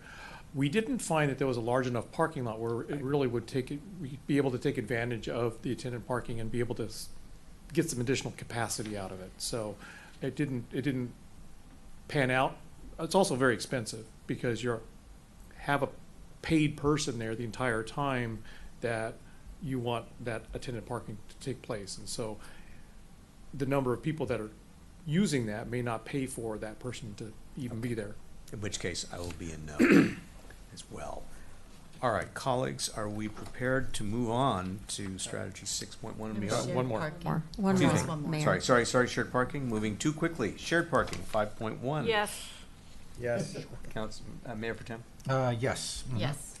Yes. Yes. Yes as well. Thank you. Moving too quickly. Now I ask colleagues, before we move on with 6.1, are we good to keep going? Very good. Oh, Yeah. Thank you. Do you need a break? Okay. I think I'm okay. Okay. So some of these will go a lot faster now because they're simpler. Great. Yeah, so a few of these next ones we'll go through pretty fast. There's not a ton to them. So this is strategy 6, technology and wayfinding. We recommend updating the parking webpage. You do have a parking webpage, but you can get a little more modern, a little more digital, a little more integrated with, some of the other things the city is doing. So staff and commission both recommended that they create a dedicated page for public parking. Can everybody hear me? How about now? Okay. All right. Okay. Yeah. So 6.2, evaluate and recommend ways to provide parking information, including completing the implementation of the citywide wayfinding program. And then 6.3 is implement an app-based automated parking guidance system. 6.2, the city, both the staff and the commission recommend full implementation of the citywide wayfinding program, and also establishing a multi-departmental task force to develop an online and social media parking information platform. And then on the app-based automated parking guidance system, the staff and commission both recommend an APGS integrated with the mobile payment platform. So having those mobile payments will help, be able to do that APGS without having all the physical infrastructure. So strategy 7 is long-term parking. 7.1, implement a flexible employee parking pass or bundled daily passes. And this one, staff and commission recommend a stakeholder task force to recommend comprehensive revisions to the city's merchant permit parking program. But they do not recommend flexible time-based or daily permits until such a time as parking enforcement in the parking lots is fully automated. So it's hard to enforce unless you have that. A couple quick things on the sidebar. Right now in Metlocks, which is Lot M, you have a maximum of 95 monthly permits, 662 biannual permits. There's 255 merchant spaces, so you have a 3-to-1 oversell.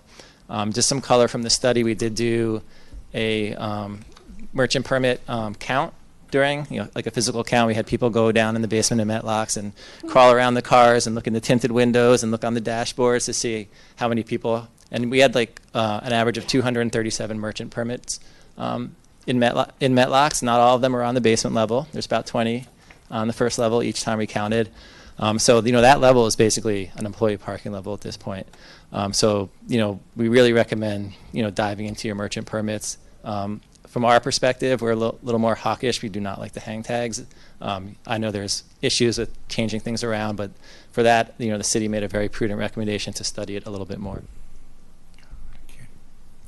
7.2, increase merchant permit parking rates. This was partially implemented. You guys did raise rates earlier this year. And again, it's really the same recommendation is, just establish a stakeholder task force and really dig into the merchant permit and employee parking issues in the city. Strategy 8, residential parking permit system. Strategy 8.1 is to improve and potentially expand the residential parking permit program. So what we observed in the override district was that it was functioning pretty well. It was preserving parking spaces for residents. You do see people using it for short-term parking, which you can in that area, so it works pretty well. I know a couple times I went down there to check in on people doing field work, so that's where I parked, but short-term. And staff and the commission recommend implementation of RPPPs on specific streets and lots within the study area with residential permit override of time limits during specified hours. And again, that's after consultation with stakeholders. Oh, we're already at the next discussion. Okay. Council, any questions on these items? Yes, I do. Councilmember Schroeder. If we can go to slide, it's 7.1 on long-term parking regarding merchant. It's slide 25. The 255 merchant spaces you mentioned here, you got 95 monthly, 662 biannually. The 255, where does that come from? I know 240 is lower Metlocks. Where are you getting the other 15? I think. So those came from our office. Then there are 255 merchant parking spaces. Down in lower Metlocks? Yeah. Okay. And up top is how many? That's 240? Is that maybe where I'm getting them? That one is because About there's 200? because there's a valet for the For shade. shade, yeah, okay. So the 255, so right now with this study, we're only saying that we're utilizing the lower merchant parking of 255 as merchant identified. That's correct. Those are dedicated, or those are the first spaces. Once those are filled up, then there's optional locations for you to use your merchant parking in another lot, whether it's lot 7 or the Right. Civic Center lot or certain other lots. It's hard to say that they're exclusive because they're not, because the public can park in Metlocks on the lower level as well, and they can park for up to 10 hours. That uses up parking space that would otherwise be used for permit for the permit holder. But at the same time, there's more than the 255 parking spaces in other lots that you can overflow to. Yeah, so part of this potential further study with direction from council, it's going to be diving deep into this program to come up with a refreshed program. That is correct. And we will look at all different types of options, whether as we have now, we have a monthly parking permit and we have a 6-month parking permit. Some of those 6-month parking permits are being hoarded, if you will, by some businesses, and so let's take a look at that. Maybe there's a different possibility for part-time employees where you have a different type of merchant parking permit that's good for them, that's less expensive. So there's lots of different ways that you can slice it up. Great, thank you. Question for Jeff or Stefan, who's ever got the information. You do these studies throughout Southern California and similar like cities, I'm sure, like ours, as you mentioned. With those cities, maybe it's an arbitrary question, but with those cities, what's the responsibility of the city to provide merchant spaces to the merchants? What's the normal practice? Is it Okay, I think it varies. I think that, programs go across the board. I know, Jeff, if you're talking about spaces for permits, correct? Just curious. So looking at the numbers, you have 750 maximum permits that are considered commercial, whether it's monthly or biannually. So my question to you is, at 750 parking spaces, you guys did an assessment saying, oh, you need another 295 parking spaces potentially based on your criteria. My question to you is, that's a lot of parking spaces, 750 per se. It's permits, but they're oversubscribed, they overflow, 3-to-1 ratio, I understand that. But what's the common practice for other cities like ours to provide that kind of commercial parking system to the merchants? Again, I think it varies. Having spaces specifically for, well, in your case, we're talking about you have spaces that somebody with a permit can park there, also a member of the public can park there, but then a member of the public can't park somewhere else. Yeah, I do think it's very, I'm thinking about Redondo Beach and Riviera. Is that, do you want? Yeah, so Redondo Beach does have like Riviera employee parking permits as well, so you can park at some of the meters that are designated for employees. So you can park, public can park there, an employee can park there. And we did a study a few years ago, just kind of to show them the impact of the program.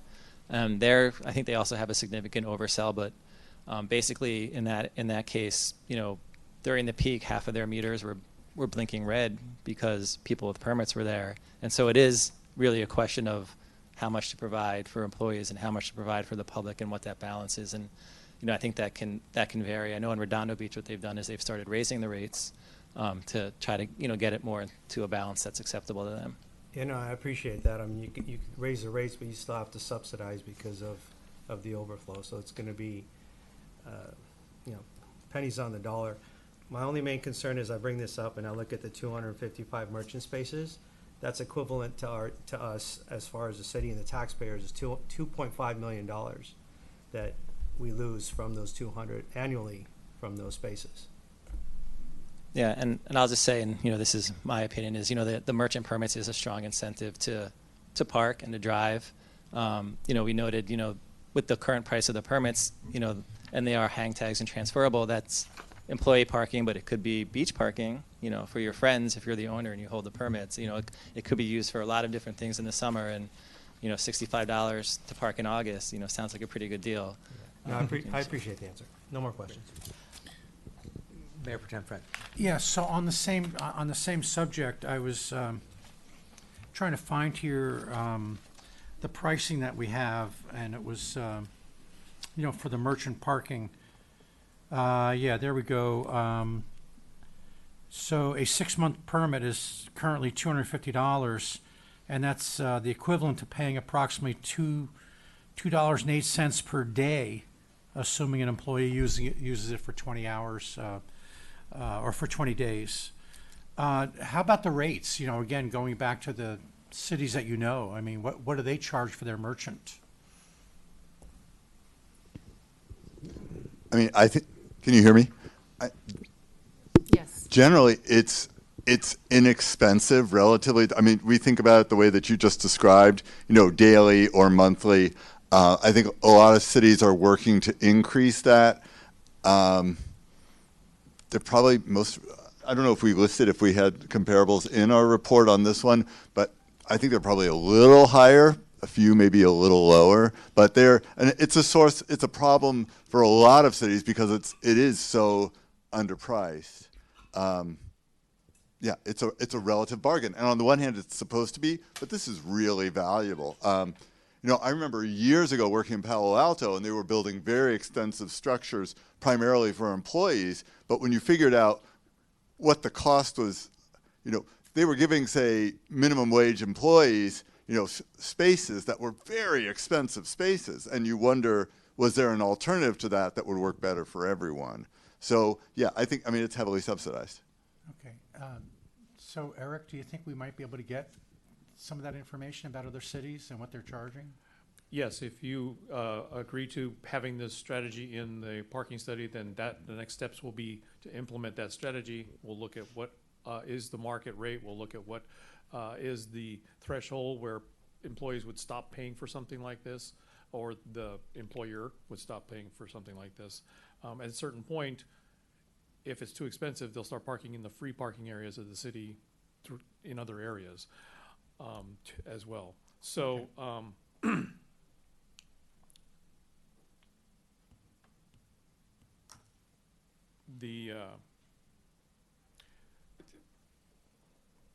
yeah. I have a question. Are you done? Yeah, yes, I'm Okay. finished. So my question is, the recommendation of the commission as well as staff is to establish a stakeholder task force. Who would serve on that task force, particularly if we're talking about North Manhattan Beach as well as downtown and throughout our city? So I would envision the stakeholder task force to be partly city staff, including our police department, who knows our parking enforcement policies, members from the community development department with regard to planning and zoning and all of the rest of that, representatives from the downtown parking management, the DBPA, and someone from the residential area as well, because they might have an adverse impact to having parking overflow into the residential areas. Any other council questions before I open up for public comment? Councilmember Howard. Yeah, and I appreciate, I mean, first of all, it says further study required, and all of these are things that we want to flesh out. And I know that we have members of the public here tonight who have been involved in task force and been very engaged, who are residents here downtown. But I would also, I would want it to be considered for other residents, sort of the ones that are like that 9th Street like zone, or some of those other areas that, you know, the employees could, you know, move up into. So include them as well, or 1 or 2. Good. Okay. That's it. Invite members of the public who would like to address any of these strategies in this tranche, 6.1 through 8.1, if they would like to address council. Okay, let's see.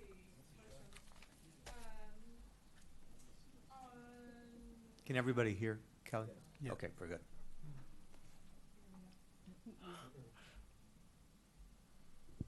Actually, Kelly, just Can you one hear me moment. now? So Yep. for Yes. clarification, are we asking members of the public to use the handheld mic or to use the stationary mic?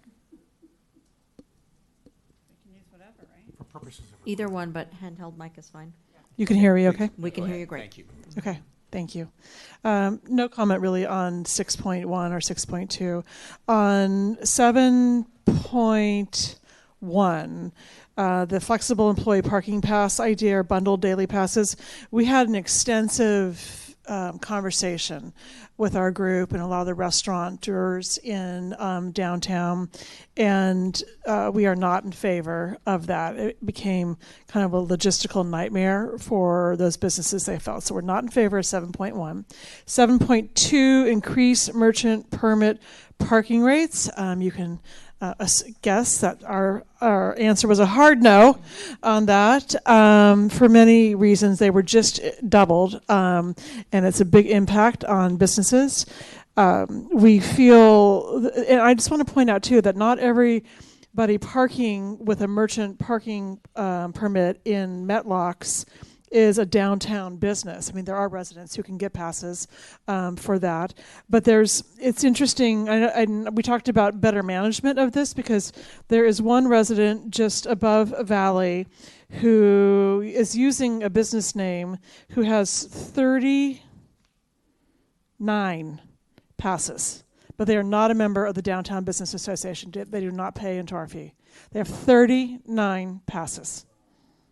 It's a house. There's a problem there. There's also, just to be clear, city employees can also park in Metlocks when there's an overflow from City Hall too. So not everything happening in Metlocks is a reflection upon the Downtown Business Association. And then on number 8, we have no comment. So that's it. Thank you. Any other members of the public that care to address?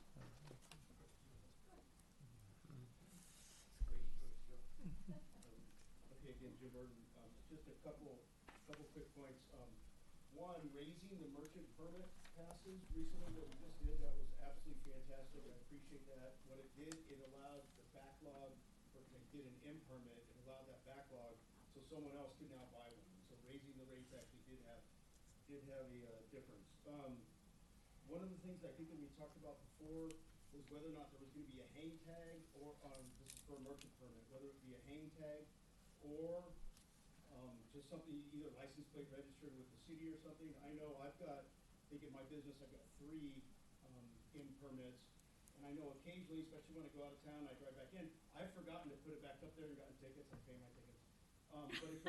But for that one, if I had the ability to put something on the back of my car, or my license plate, was registered with the city, it would be easier. The other 2, depending on what truck I'm driving home from work or whatever, I need the different ones. And then, I'd like to have a hang tag maybe on other vehicles for the company.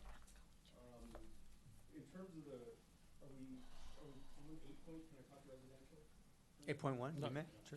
So then on the residential side, obviously interested in some type of creative way to do residential permitting. I've said this before, but like for example in Lot 7, which is between Arthur Valley, south of Manhattan Beach Boulevard, you can't park overnight. And from 3 to 5 a.m. or something, you can't park. I think there was some street sweeping stuff a long time ago. Eric, you probably, or Mr. Zandali, sorry. But there's a reason. But if it was a resident, you could have a permit, you could park there overnight. Some things like that would help, because if you come home on a Friday night, there are many residents in my neighborhood where the only parking we have is street parking. You come home on a Friday night at 7 o'clock, town is packed, the restaurants are full, the bars are full, there's no place to park. But you could go into Lot 7, you could pay a little fee, you could leave your car there all night and not get a ticket for being parked overnight. There are many, many, many creative, low-hanging fruit things that would impact residents positively in terms of residential parking that would not interfere with our commercial and downtown business association, and or would be coastal commission approved, because things like that, coastal commission is not caring about parking at night, beach access, etc. So I will yield my time if I have any more.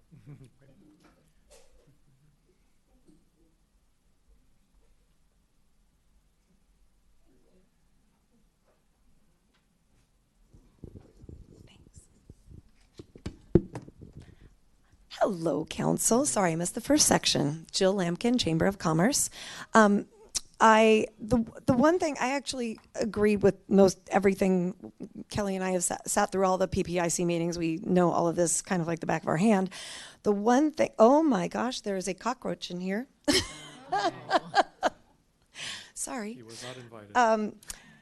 The one thing that I want everyone to remember as we talk about increasing employee parking permits is that these are people that not only are the employees paying for those parking passes, but businesses are paying for their employees to have those parking passes. I listened carefully. Councilmember Sherillian's math brain works a lot faster than mine. And I liked what he said about it was $25 million. Was that $2.5 million? See what I mean? $2.5 million that we are not collecting in revenue because of those parking passes. What I would ask you to keep in mind is if we are not collecting that money and then we decide to collect that money because we're not using them for parking passes, we should utilize some of that money to find alternative parking for people in a what might not now be a revenue generating parking space. So if you're thinking about reducing parking for employees or increasing it so significantly that it might not be affordable for businesses or employees, keep that in mind that the additional revenue that you generate could or should be used towards more affordable parking for employees. Thank you. Thank you. Any other members of the public that are here tonight? Seeing none. Martha, anybody on Zoom that would like to participate and offer comments? All right, council members, shall we move on to the council member Truney? I just have a question and follow up to what Kelly said about the number of permits that a business or a resident is allowed to apply for. Do we have a cap? Do we currently have a cap on that? Many years ago, we did not have a cap. Recently, when in the past 10 years or so, there's always been a waiting list. And so when you are on a waiting list, you're only allowed one permit for the new waiting list if there becomes one available and the next person in line gets it. There are instances where there are businesses and or residents that have a large number of permits and they've been renewing them ever since.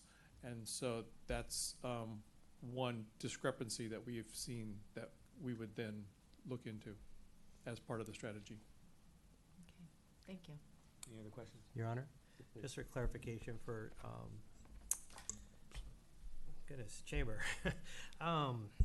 You know, one thing you mentioned, my calculation of math was just to kind of memorialize the fact that the city is, you know, losing out on those funds. It was in no way to indicate to take those lower Metlock spaces away, which was potentially in partnership with the downtown at the time.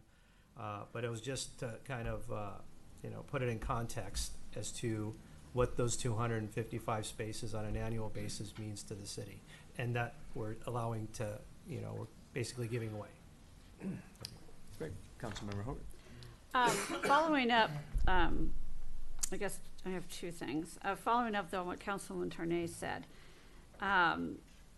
we don't have a limit right now on, you know, or maybe it was Councilmember Sherlin, I can't remember who, you know, on how many permits either a resident or business can purchase. But could we study that? Because obviously, I mean, the way it was presented seems a bit like it's an abuse of the system. But so could we pursue a policy that, you know, and obviously a bigger business or whatever, you know, it can't be pound for pound because a restaurant, you know, that has different shifts of employees, they maybe need more permits, I get it. But, I mean, there has to be a way to kind of, you know, figure out a good policy on that. So could we do could we do a policy? Could we pursue a policy? Could we examine that? Yes. Okay, I'd like to suggest that. Number two, with regards to increasing the merchant parking rates, you know, and I'm the representative to the Downtown Business and Professional Association. And, you know, I know when we increased it I guess in the spring or whatever, I certainly heard from my friends on the association. But I don't think we should, I think that we should still keep the study open because, and even if we were to find that the rates that we're charging are way below market, I wouldn't suggest we just automatically up it to market, but I think we should study it for the future. And so, and remember, we had not changed those rates in how many years? When we I don't know the number. Oh, sorry. Our director Finance of director. finance. Hi, Finance Director Libby Breithauer. Or, We're referencing the parking permits. yeah, the rate, the merchant rate. The merchant rates, I believe that was 15 years. Yeah, so I, so when we raised it, it was a huge hit to some, right? Because it was a big increase at the time, but it is still so far below, in all fairness, to market rates. So I wouldn't want to discount that out of hand, but it doesn't mean I want to raise the rates right away, if that makes sense. Mm-hmm.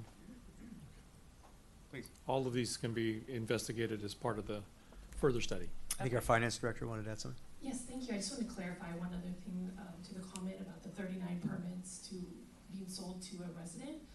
So that is being sold to a commercial property owner that owns property downtown. So and that is also part of a master use permit that it will also be part of the research as we look into these programs. Yeah, some merchant parking permits are required as part of the use permit to satisfy their parking requirement. Okay. Brilliant. All right. I propose to go down the strategies and see if there's consensus for moving forward. Let's start with the most controversial, updating, 6.1, updating the parking website. Councilmember Sherillian. Yes. Councilmember Tarnay. Yes. Mayor Pro Tem. So the only comment I want to make on this is, because I've been talking about this for a long time, when I was on the DPPA, when I was the council rep for them, is you got to the address of your business or your restaurant. I eat, if those of you know, I eat my lunch a lot at Hennessy's. It has been years since I've been able to get a parking spot in front of Hennessy's. Okay, so the merchants and the restaurants have to cooperate with this, but can we help them and investigate a what do they call that, a tool on there to where if they just something to help that patron to identify available parking as they're making their way to Manhattan Beach, to Manhattan Avenue. And there's not going to be any spots there, but if they're passing like 14 spots along the way, they need to peel off and go there. I don't know how you can do it, but. Yes, we will be able to do that as part of the mobile app system, where Right. we will have real-time parking information about available parking. They'll also be able to then have the capability to map that out and find the nearest parking to where they want to go.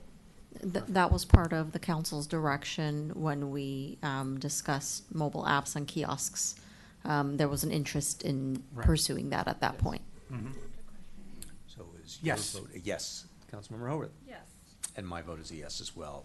Strategy 6.2, evaluate ways to provide parking information, including implementation of citywide wayfinding program. Councilmember Haworth? Yes. Mayor Pro Tem Franklin? Yes. Councilmember Tarnay? Yes. Councilmember Sherillian? Yes. And I say yes as well. Strategy 6.3, which is to implement an app-based automated parking guidance system. Sort of what we just discussed. That's Sort of exactly what we talked said. about. Yes. Yes. Hallelujah. Yes. Yes. Yes. Yes, yes, and yes. 7.1, implement a flexible employee parking pass or bundle daily passes. 7.1, Councilmember Haworth. Yeah, thank you. So I appreciated Kelly Stroman's input that this just seemed like messy and undoable. I'm paraphrasing you. But I think I'd like to see further study on it. It wouldn't be the highest priority I have, but I would keep it as part of the toolbox. Mayor The Pro Tem same, Franklin. yes. Councilmember Further Turner. study, yes. Thank you. Councilmember Sharkey, go ahead. I have some comments before my answer. So no, I do appreciate Kelly and Jill being here from the downtown and the chamber to provide their input. They are partners to us in a way that we should be really thankful for. On this, I would move this priority up. We have 750 permits issued, and we're talking about parking and impacts. Like, we really need to understand how to make this a more fair program. We have 150 businesses thereabouts, approximately, downtown. And if we can provide, what's the right number of merchant parking to provide 150 businesses downtown, outside of ones that are required by conditional use permit? So I would hope that we can move this up as a priority because, you know, we're talking about needing spaces, and this is drawing those spaces away, because we heard that people from lower Metlocks are parking on upper Metlocks, and that's taking away parking. Upper Metlocks was the parking requirement for Metlocks. If it wasn't for the downtown and some other strategic partners that came to council, helped build that second level. Not help build it, but provided input to help, you know, put that there. And I understand the lower being used for merchant, but the upper really is for the use and operation of Metlocks. And so my point is, if we can move this up, I'm a yes. So I am a yes. Let me quickly ask staff then, what would be the alternative direction given Councilmember Sherillian's points? Are you looking for prioritization like on this item as was just indicated? At the end of this meeting, we can prioritize those ones we want to look at first, and then you can choose this, maybe say these are our highest priorities, these are our medium priorities, and these are our lower priorities. Are you okay to defer that conversation? Yes. Okay. Can Very I good. Councilmember add Holt. something though? I mean, and I really am, I'm not passionate one way or the other, but on the PowerPoint slide, which is slide 25, under strategy 7.1, it says staff and commission do not recommend flexible, time-based, or daily permits until such time as parking enforcement in parking lots is fully automated. So that would, I mean, and I think that means, I think that kind of addresses what Kelly's concern was, is that if everything is automated, we'll be able to understand the data much better. Sorry for the snapping. No problem. There's a little bit of a fine line here. When staff and commission talked about it at the PPIC, the concern was the ability to transfer or to add different people onto a permit in a flexible type of permit system, or the transferability of it if it wasn't a hang tag. We are recommending that we look into the merchant parking permit program, and maybe there's some different alternative types of parking permits that work out better and more fairly for different types of users, whether it's a merchant or an employee or an employer. It's just very difficult to do transfers if you don't have a hang tag. Got it. Thank you for that. I'm fine with my colleagues, the consensus. So. Very good. Okay. In which case, I think we're at, sorry, 7.1 we just talked about, 7.2, increasing merchant parking rates, and that includes setting up the stakeholder working group. Councilmember Sherillian. Yes, and I like the idea of what Councilmember Howard said about phasing something in instead of just increasing it to market. So that's a yes, subject to phase in, which will be part of the further study. Councilmember Tarnay? I'm a yes, subject to further study. Member Tim Franklin? Yes. Councilmember Hogan? Yes, but, you know, so long as we communicate that it's a study and, you know, we won't wait and hit people at 10 years after. No decisions will be made without the city council's approval. Thank you. Okay, and I'm a yes as well, in which case then we move on to strategy 8.1, which I love how it's abbreviated, improve and expand the RPPP, which is the Residential Parking Permit Program, in consultation with stakeholders. Councilmember Sherillian? Yes. Councilmember Tarnay? Yes. Mayor Pro Tem Franklin? Yes. Councilmember Haworth? Yep. All right. Before we move on to strategy 9.1, is there a desire for a break, or should we just roll? I'd appreciate All that. right, Yes, in which please. case we'll take a Thank you. maybe 5 to 10 minute break. We stand in recess. Was it? Yeah, there's no good satisfying clock, is there? Professional picture there. So far, so good. So cute. That blanket. They've It's- got Oh, a- it's so they've got a- cold. The blanket works really The well. cockroaches a are rhythm cold. going.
Test.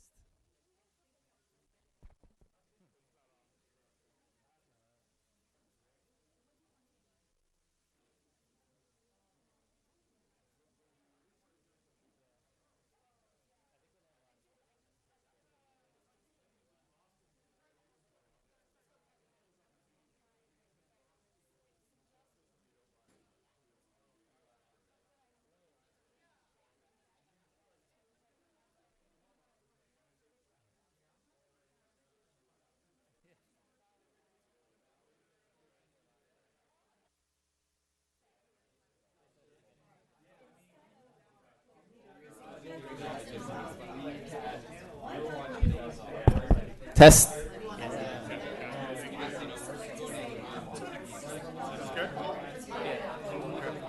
Okay, yeah. Yeah, and try and look at the presentation over there, not over there. Yeah. And I was gonna move it here because you got that one light that like hits it. Yeah, I got it.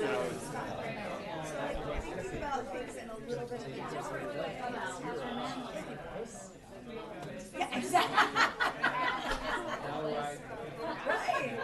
Okay. All right. Yeah, like it's more about like it's like totally apartment. Okay. Yes, sir?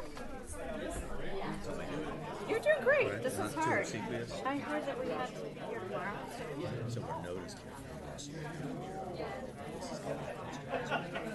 Escape plan. So that's why it's awful, yeah. It's like Billy Gibbs Island 3 hours. Sure. Is this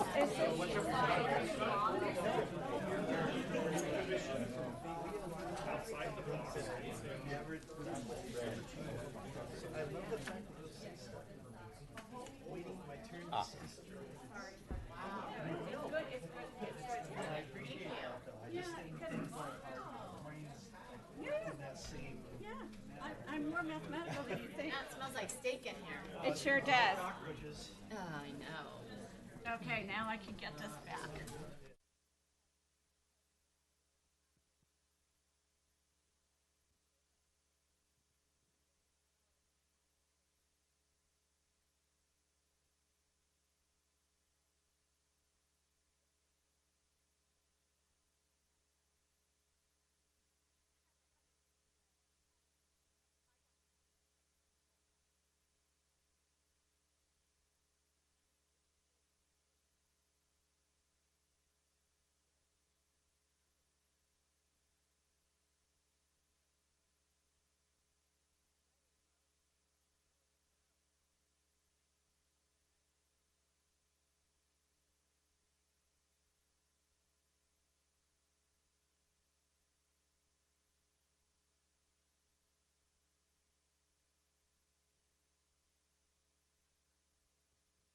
Hey, we'll call back.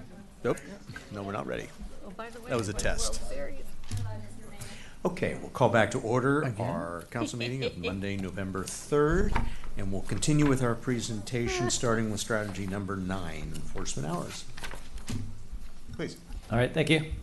So strategy 9.1 is to shift the parking enforcement hours 1 hour later during the peak season. So this could be, instead of the current, is it 8 a.m. to 9 p.m., you could shift it from 9 a.m. to 10 p.m. So shifting it 1 hour later to more align with demand patterns. Excuse me. What we saw out there was, at 9 p.m., it's still pretty full. So it makes sense to shift the enforcement and the activity of the meters back an hour for that. Excuse me. That was recommended by both staff and commission. Strategy 10 is enforcement technology, and so strategy 10.1 is to adopt license plate reader technology for enforcement.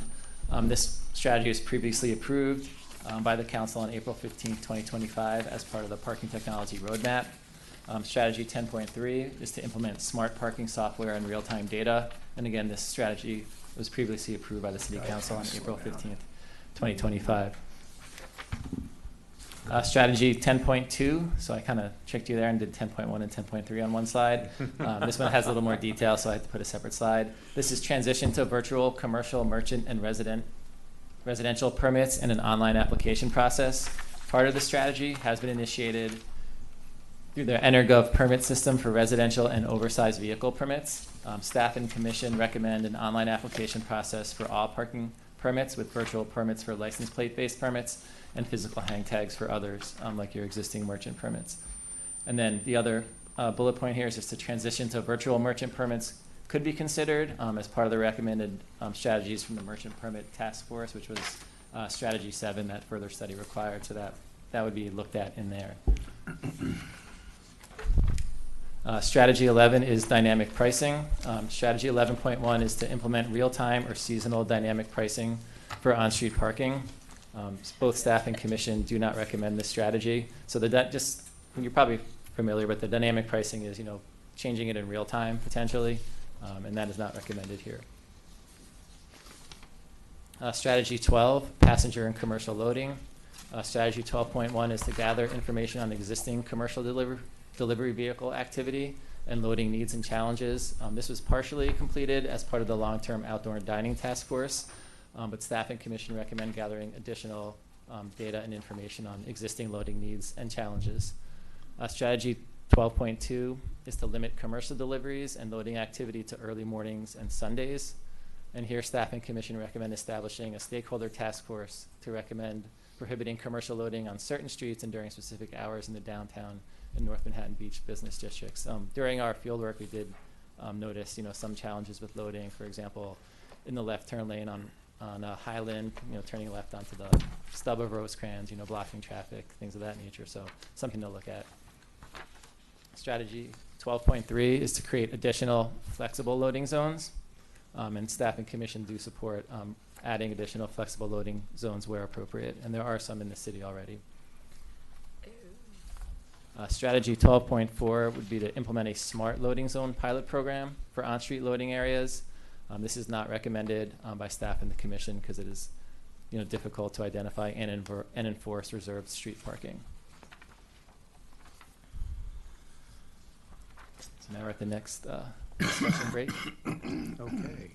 Council members, any questions? Councilmember Howard. Yeah, for 12.1, gather information on existing commercial, blah, blah, blah. How would we do that? How do we do that? And what is that in order to support 12.2, or is it for some other purpose?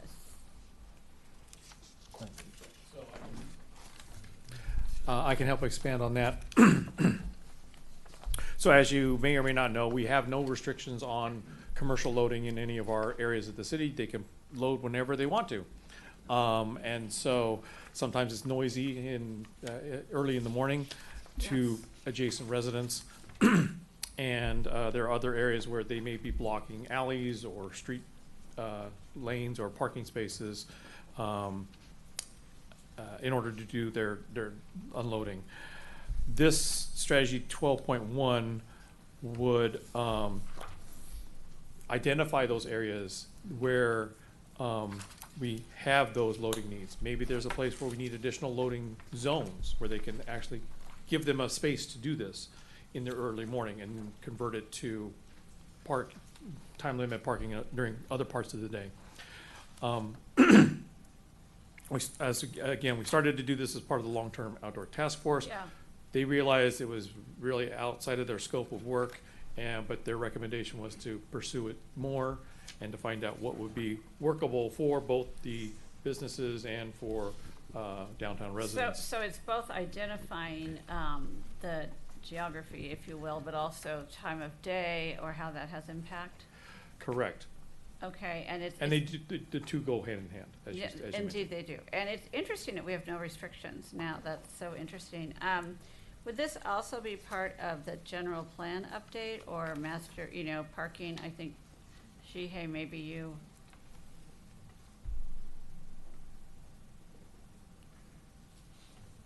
Good evening, Jehi, Senior Planner. I was spearheading the long-term outdoor dining program development and currently are working on the draft ordinance, which also includes commercial vehicle loading provisions. So we have drafted something that would be limited to downtown and North Manhattan Beach with time limits.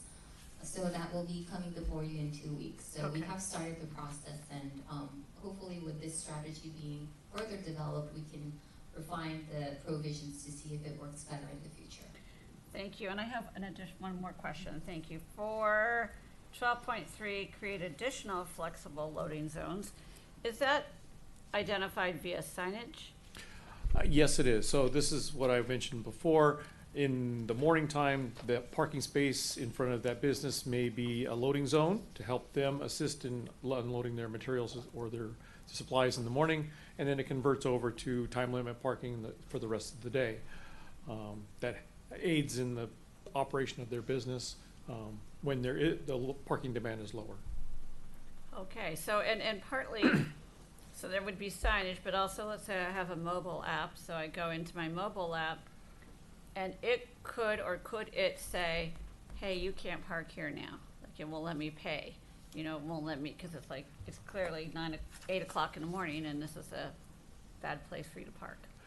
Correct, that would be off limits. If you were found parked there, then you would be cited for that. Okay. Mayor Pro Tem Franklin. Okay, great, thank you. So on strategy 9.1 about the 1 hour later shift, did you spend time in the morning? Because it's pretty crowded down there at the beach at 8 o'clock in the morning, and I'm just wondering if we can study this a little bit in more detail and include a morning study, because sometimes early in the morning on a nice summer day, people are parking down there for various reasons, and I don't know if it's the same as, or I'd like to see some numbers. Sure. The strategy is not specific to the hours or the locations, and there can be a variety of enforcement hours depending on where the parking need is. So say, for instance, in an area that has early morning parking demand, maybe we shift it earlier and start enforcement at 7 a.m. Okay, and let me see. So 10.1, it indicated in the staff report that the police department has voiced some concern about the reliability of using license plates for enforcement, including the potential for camera or user error. I'm just wondering why, what that is, because earlier we talked about deploying this technology. Mm-hmm. So just like, can those concerns be overcome? But Sure, and I'll let our police department chime in about this too. This was raised at the time that we were going through the parking technologies study and the recommendations that came out of that. The technology has advanced to the point where enforcement is done by video capture, and so that technology has advanced to the point where you can reliably use the license plate instead of marking the tire. Right. So that's the essential point. So instead of marking a tire, you're using a license plate for reference. That's all. That's all it is. okay. So when you go there and you order up your 2 hours, and it's not space specific, right? I mean, it's just, I'm not putting in like my location. I'm just saying, hey, I'm buying 2 hours of parking time. And so when a CSO comes up and either looks at it, do they get a report? I imagine they get a report like, hey, this one's expired. Yes, and they can also reference it on their handheld enforcement tools to say, enter the license plate number and it's void, or it's not, or it is valid. As you mentioned, the parking spaces are not numbered. You're going to be, you'll apply for parking time within a certain parking lot or a certain parking zone. And so anywhere you park within that zone is a valid area for you to park. Right, okay. Got it. Let's see. So on 12, on item 12.1, commercial parking.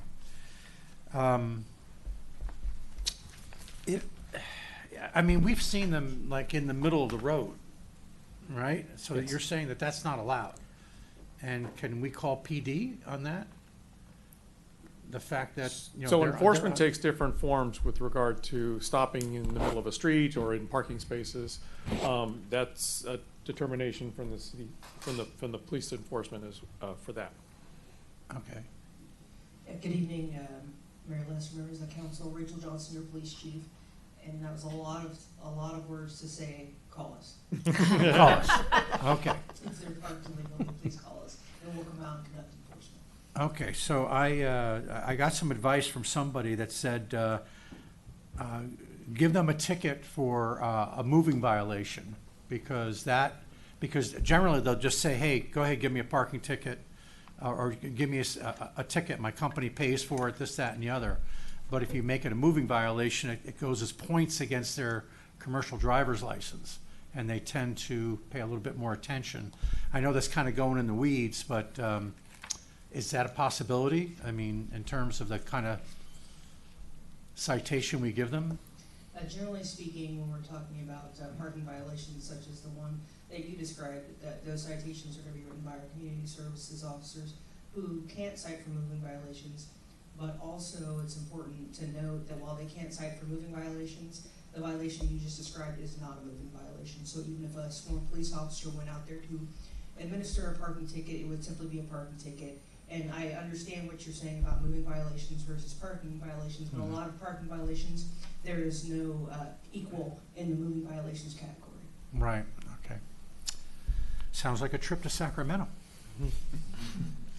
And then I did see at one point for the flexible loading zones, I have seen a couple of truck deliveries. They have like an electric wagon of some sort where they park the truck and then they load the items into this wagon that has a electric motor on it and things like that. Is that something in the planning? I mean, can we like encourage the people who deliver it to use that kind of technology, or? It can be explored as part of the strategy. Yeah. Okay. And that's about it. Thank you. Councilmember Trernay? I just have a follow-up question to the question the Mayor Pro Tem asked about the parking zone. I was picturing that it would be marked spots that you put your money in, or you swipe your credit card and say you pay for 2-hour parking at parking lot 2. But if I were to do it in a zone and I park in front of one restaurant and then my meter expires or my time expires in that 2 hour, I can't move it to if I can find another spot in that same zone, I won't be able to add money to my, So that would be correct. The zones would be small enough that, you're not just moving it one or two parking spaces. But that's not a loading zone. That's not for loading, that's for. for parking. That's for parking. Yes. Yeah. So you're saying, so say I'm parked in front of Shellbacks, and then and that 2 hour is up, and I move the car up the street to Mangiamo's, and would that be in the same zone? That and I would would probably be exceed- in the same zone, so Okay. that's an area that's too small. Conversely, if you are still within your parking time limit, you can move your car within the zone and not have to add to your time. Yeah, I have a quick question. So item number 9.1, we talk about 1 hour later during peak seasons. Is there a reason that it's just peak, or is that something that we could look at year round? Jeff or Eric? That was when we saw the parking demand extend out later in the evening. The strategy itself, if you look at the details, the implementation of it would be to explore which time periods that would be and when that would occur. Perfect, thank you. That's it. I have a follow-up question on 9.1, and that is, what is our goal, particularly if it's late in the evening? Because to the extent we're discouraging longer-term parking, is it to turn over for merchants? No, because people will be there either for a restaurant or a bar or potentially the beach. So I'm trying to better understand, what is the goal for having this policy for potentially an hour later? Is it revenue for the city? I mean, obviously, No, not obviously. So the idea behind it is if you only have 13 hours of enforcement, when do you want to put those enforcement hours out? You put those in at the time of the highest demand. the highest demand is so you're managing other people that are looking to come in at the same time. Maybe you want to come to the Strand House at 9 p.m. in the evening, but there's still parking demand going on at that time.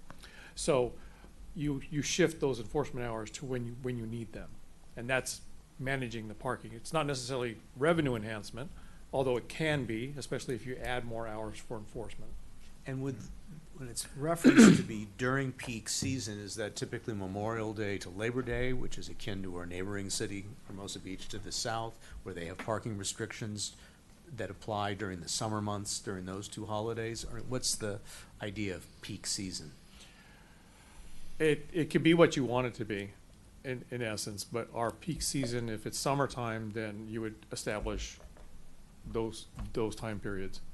It could remain the same all year round.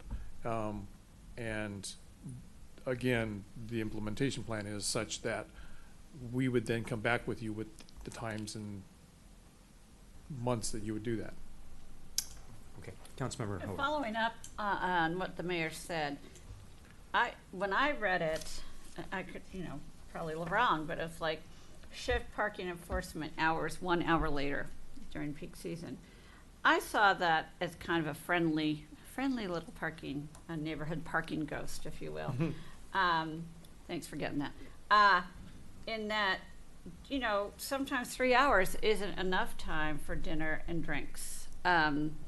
Is that why, or was there some sort of revenue or some other strategy? Like, I just figured it was about kind of encouraging people to stay and enjoy dinner, but then Councilmember Tournay brought up the whole zone changing thing.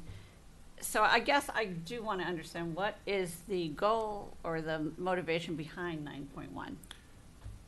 So the motivation behind 9.1 is to make sure, and it's written into the strategy, is to increase compliance with the parking regulations during late night period. Yeah, so that's kind of what I'm saying. Right? The implementation portion of it is to determine the period, whatever that period is, when parking enforcement should shift, and then adjust those parking enforcement staff to those hours. Yeah, so it's, or it's being friendly, increase compliance or be friendly. Correct. At the same time, it may be more friendly for someone coming early in the morning where they don't have enforcement yet. Right, yeah. Right. I just want to Councilmember Tournay. follow up on that question. So the shifting it for the additional, so right now it ends at 9 p.m., right? Correct. Enforcement. So this recommendation is to consider extending metered parking until 10 p.m. during peak hours. Or some other hours, depending on. Right. Depending on what we find. But it's an extension of meter hours. It could also be a shrinking shift. one side. It could also be the shifting, same 13 hours, but we're just shifting it an hour later. Yes, okay. For the whole day. And I'm sorry to clarify, if I may, shifting, because we have metered parking 7 days a week, we're talking about going an hour earlier. Or later. Correct? Or later. As the alternative to later, it would be earlier, right? The alternative This would is be not earlier. rocket science. That's what I'm trying to get here. So Okay. let's say it's from 8 a.m. to 8 p.m., but you don't really have parking issues at 8 a.m. You have parking issues at 8:30. You would shift it to be from 9 a.m. to 9 p.m. And so you're capturing those parking issues and helping fix your parking issues at that late hour when you don't really have parking issues at 8 a.m. And to address a comment that a member of the public made earlier as it related to the metered rates and flexibility there, this is a different issue. This would be a posted period. It's not one that would adjust. Correct. Thank you. All right. Any other council questions at this point? If not, members of the public care to address this latest tranche of issues? Anyone here in the conference room, please?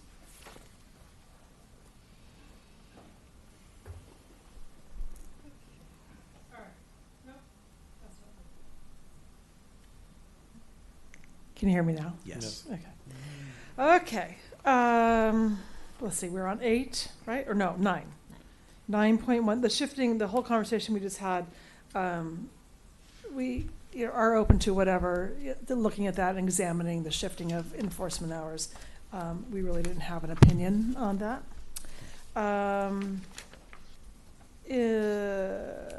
This is repetitive from last time I spoke a little bit, but on item 10.2, the virtual commercial merchant parking permits, we are not in favor of that. And then on 11, I have no comments. And then on 12, the commercial parking and delivery zones. This is kind of a mixed bag. I think in general, we were in favor of looking and adding some of those flex zones. The best example of that is across the street from the US Bank building where the old Jamba Juice, that area is. There's loading zones in the morning, and then after whatever it is, 10 or 11, that you can pull in as a visitor and park there. So we're not opposed to adding more of those or examining the need for that. But the one thing that we wanted to caution and just bring to everyone's attention along all these meetings is that commercial deliveries is not a one-size-fits-all. And you have very large delivery companies that come into some of the restaurants that deliver everything they need. You have some restaurants that are even large restaurants, but they have multiple different delivery agencies that deliver to them. Some large, some very small. It could be a large and then a small bread vendor. It really is not a one-size-fits-all on that. So it's not as easy to put that into a box or a cookie cutter and say X amount of hours, are loading zones.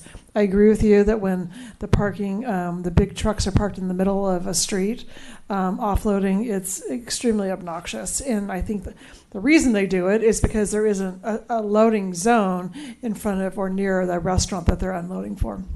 Also, speaking on behalf of the retailers, I'm constantly hearing from a lot of our smaller retailers that they, need to pull up and unload. So they're their own commercial loading, group or vendor, and then they get a ticket because they're unloading something and they don't have the spaces to do that too. So in examining it, just consider that there's all different types of loading and unloading that need to serve the entire, in my case, downtown. Any other members of the public that care to address this item here in the room? If not, anybody on Zoom? In which case, council members, let's go down the latest list. Strategy 9.1, shift parking enforcement hours 1 hour later. Interesting. So the way it's framed, which was part of my confusion, shift parking enforcement hours 1 hour later during the peak season is how it's presented here in the staff report. And I think that's an oversimplification of the strategy. So why don't you restate the strategy then, please? 9.1 would be to examine changes to parking enforcement hours based on demand. Okay, all right. Councilmember Howard? Yes. Mayor Pro Tem Franklin? Yes. Councilmember Yes. Treme? Councilmember Yes. Trevilian? And I would be yes as well to explore. Strategy 10.1, adopt license plate reader technology for enforcement. Councilmember Trevilian? Shake it out. I think 10.1 and 10.3 are both items that we've previously, parking technology roadmap. So if we can vote on both together, yes, or one on 10.1, yes. Councilmember Trene? Yes on 10.1 and 10.3. Mayor Pro Tem? Yes on 10.1 and 10.2. Actually, we're at 2.1 and 2.3 just to shake it up. It's those two, not 10.2. What now? I think the thing is for 10.1 and Oh. 10.3. Oh, I'm sorry, 10.1 and 10.3. Okay, yes. 'Cause they're so similar. That's right, they're on those same. And Councilmember Howard? Indeed, yes. And I would be in favor as well, except the signage used as examples on 12.3. Actually, we haven't gotten to 12. We're not there We're yet. not there. We're not sold. We're not sold on the signage. Yeah, the signage has. 10.2. We don't have to get that elaborate. Transition to virtual commercial merchant and residential permits and an online that one's application process. Councilmember Trevilian, and I suspect you have some comments on this one. No, I'm good with that. I thought there was a reason you wanted to pair 10.1 and 10.3, or it's just in the order? No, it was just because it was part of the parking technology roadmap. Got it. That was the only All one. right, so that would be yes. Councilmember Trene? I'm a yes. Mayor Pro Tem Franklin? Yes. Councilmember Howard? I want to bifurcate it a bit. Well, this is what we're here for, why we're paid the big bucks. Absolutely yes to an online application process. That just has to happen. I think that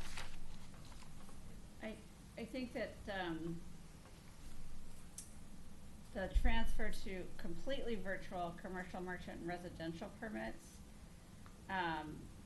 does bring up a problem. Like if you have two cars and sometimes you drive this one and sometimes you drive that one, then it's going to be a problem. Maybe we could have an option where you pay $10 and you can get a hang tag, right? So I approve of it in theory, but I want to, with caveats, I'd like to explore that before I completely support. This is just to explore further, so this would come back? It will come back.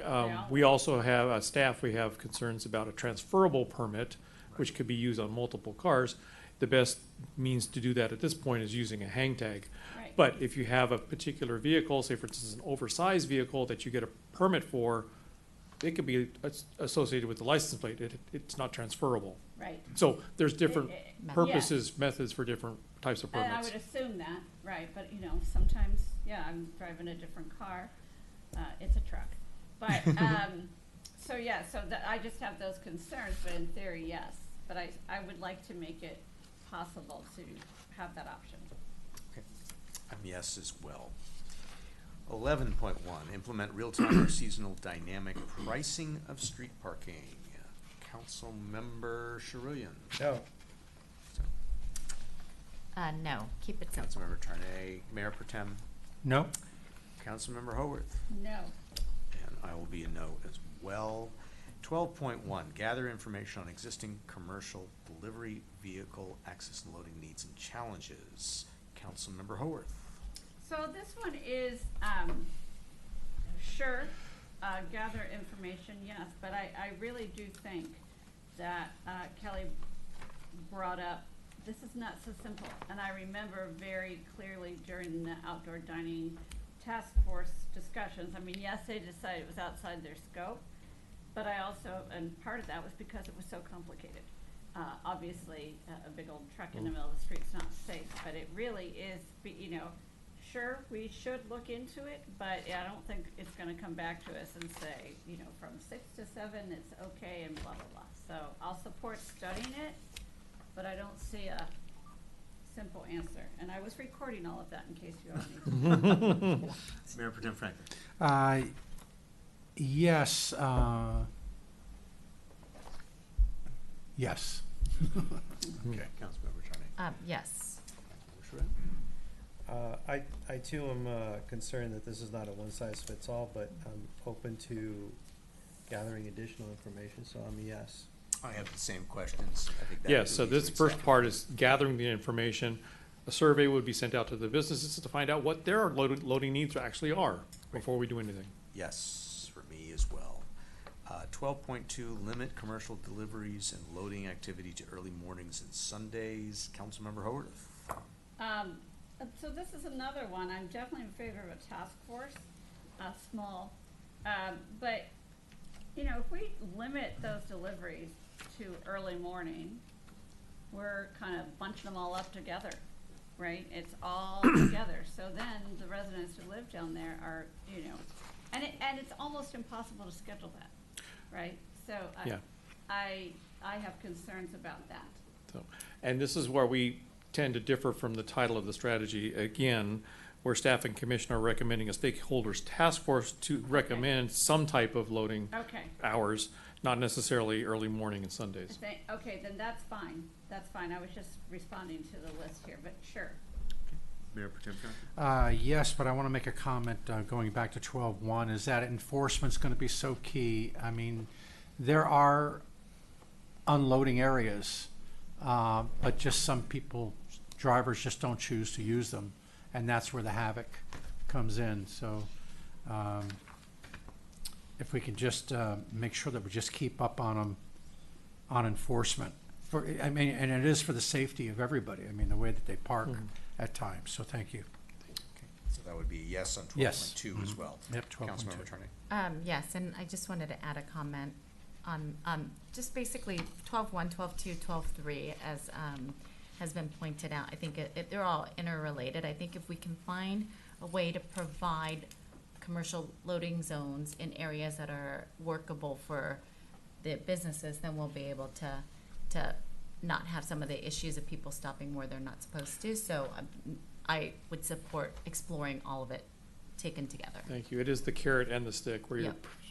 promoting or encouraging certain areas but discouraging others. Councilmember Schroeder? Quick comment, I'm a yes on 12.2, but I just want to comment that it's real important we get the right stakeholders on the task force.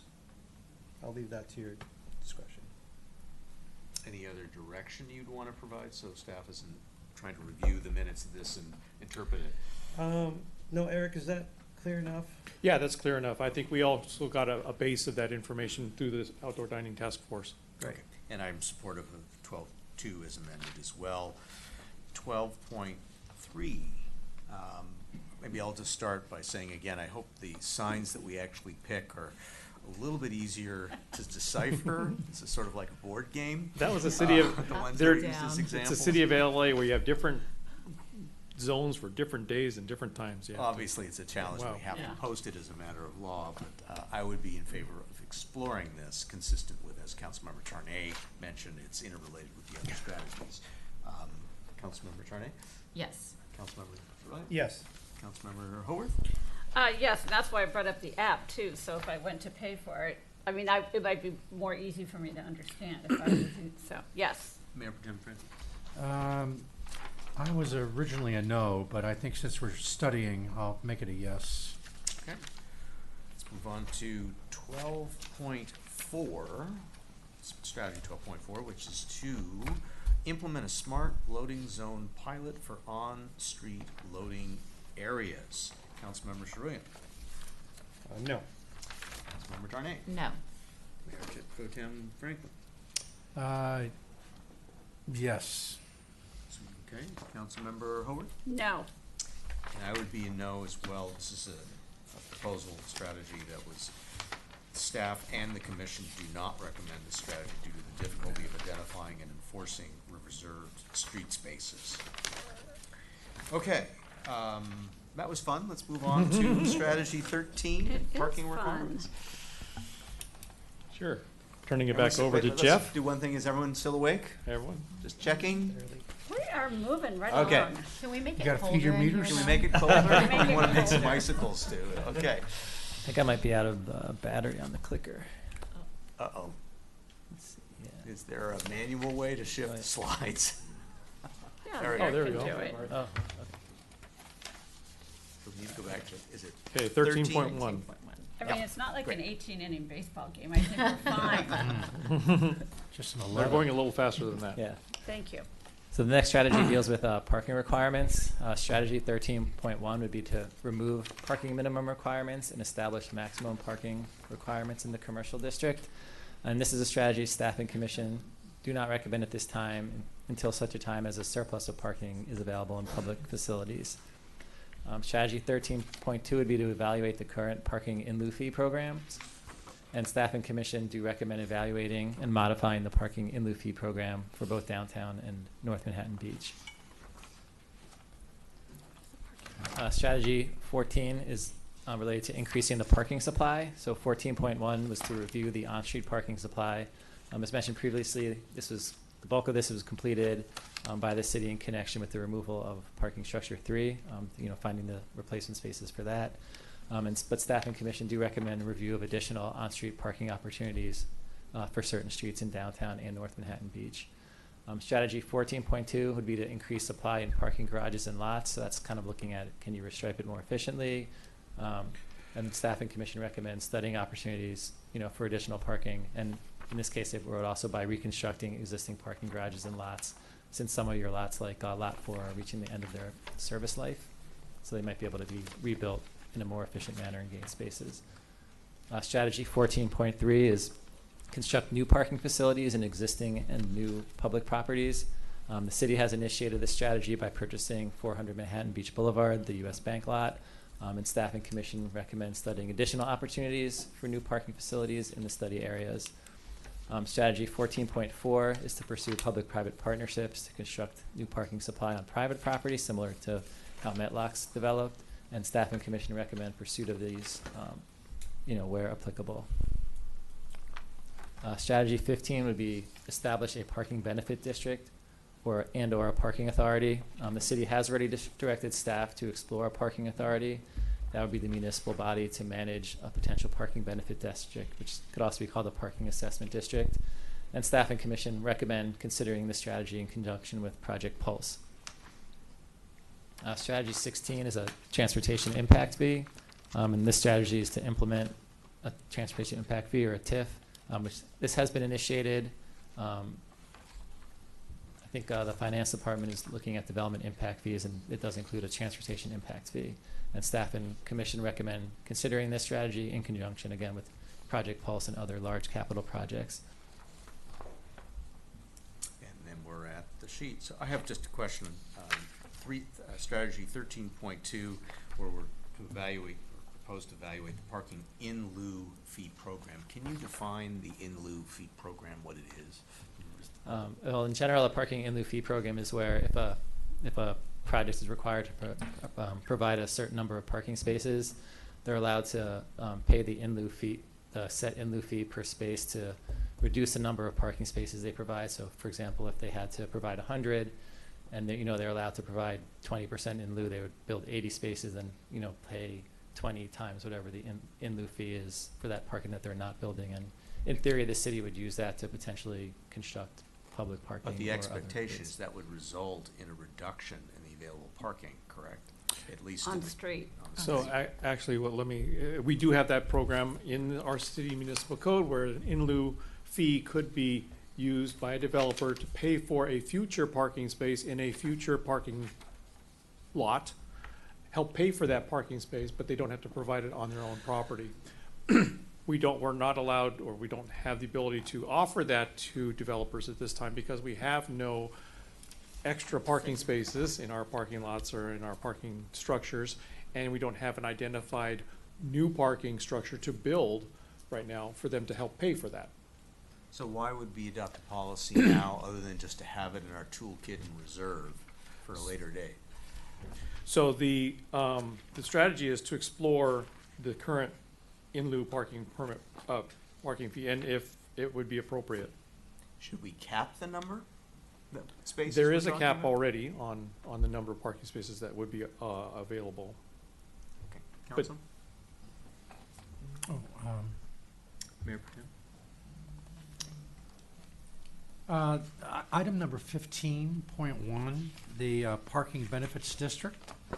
Is this, explain how we do it now, or how some of these parking garages were set up. I remember it came up in Lot 3, that it was it wasn't called a bid then, but some sort of business group or something. Sure. Many years ago, the businesses of the downtown got together and decided to form a parking assessment district to fund the construction of several parking structures, including Lot 3, Lot 2, Lot 1, and with the intent that those parking spaces would serve the downtown businesses for their customers and for their employees, and they would not have to build parking spaces on their private property, which were almost, almost always quite small, and would impact the ability for them to develop their own sites.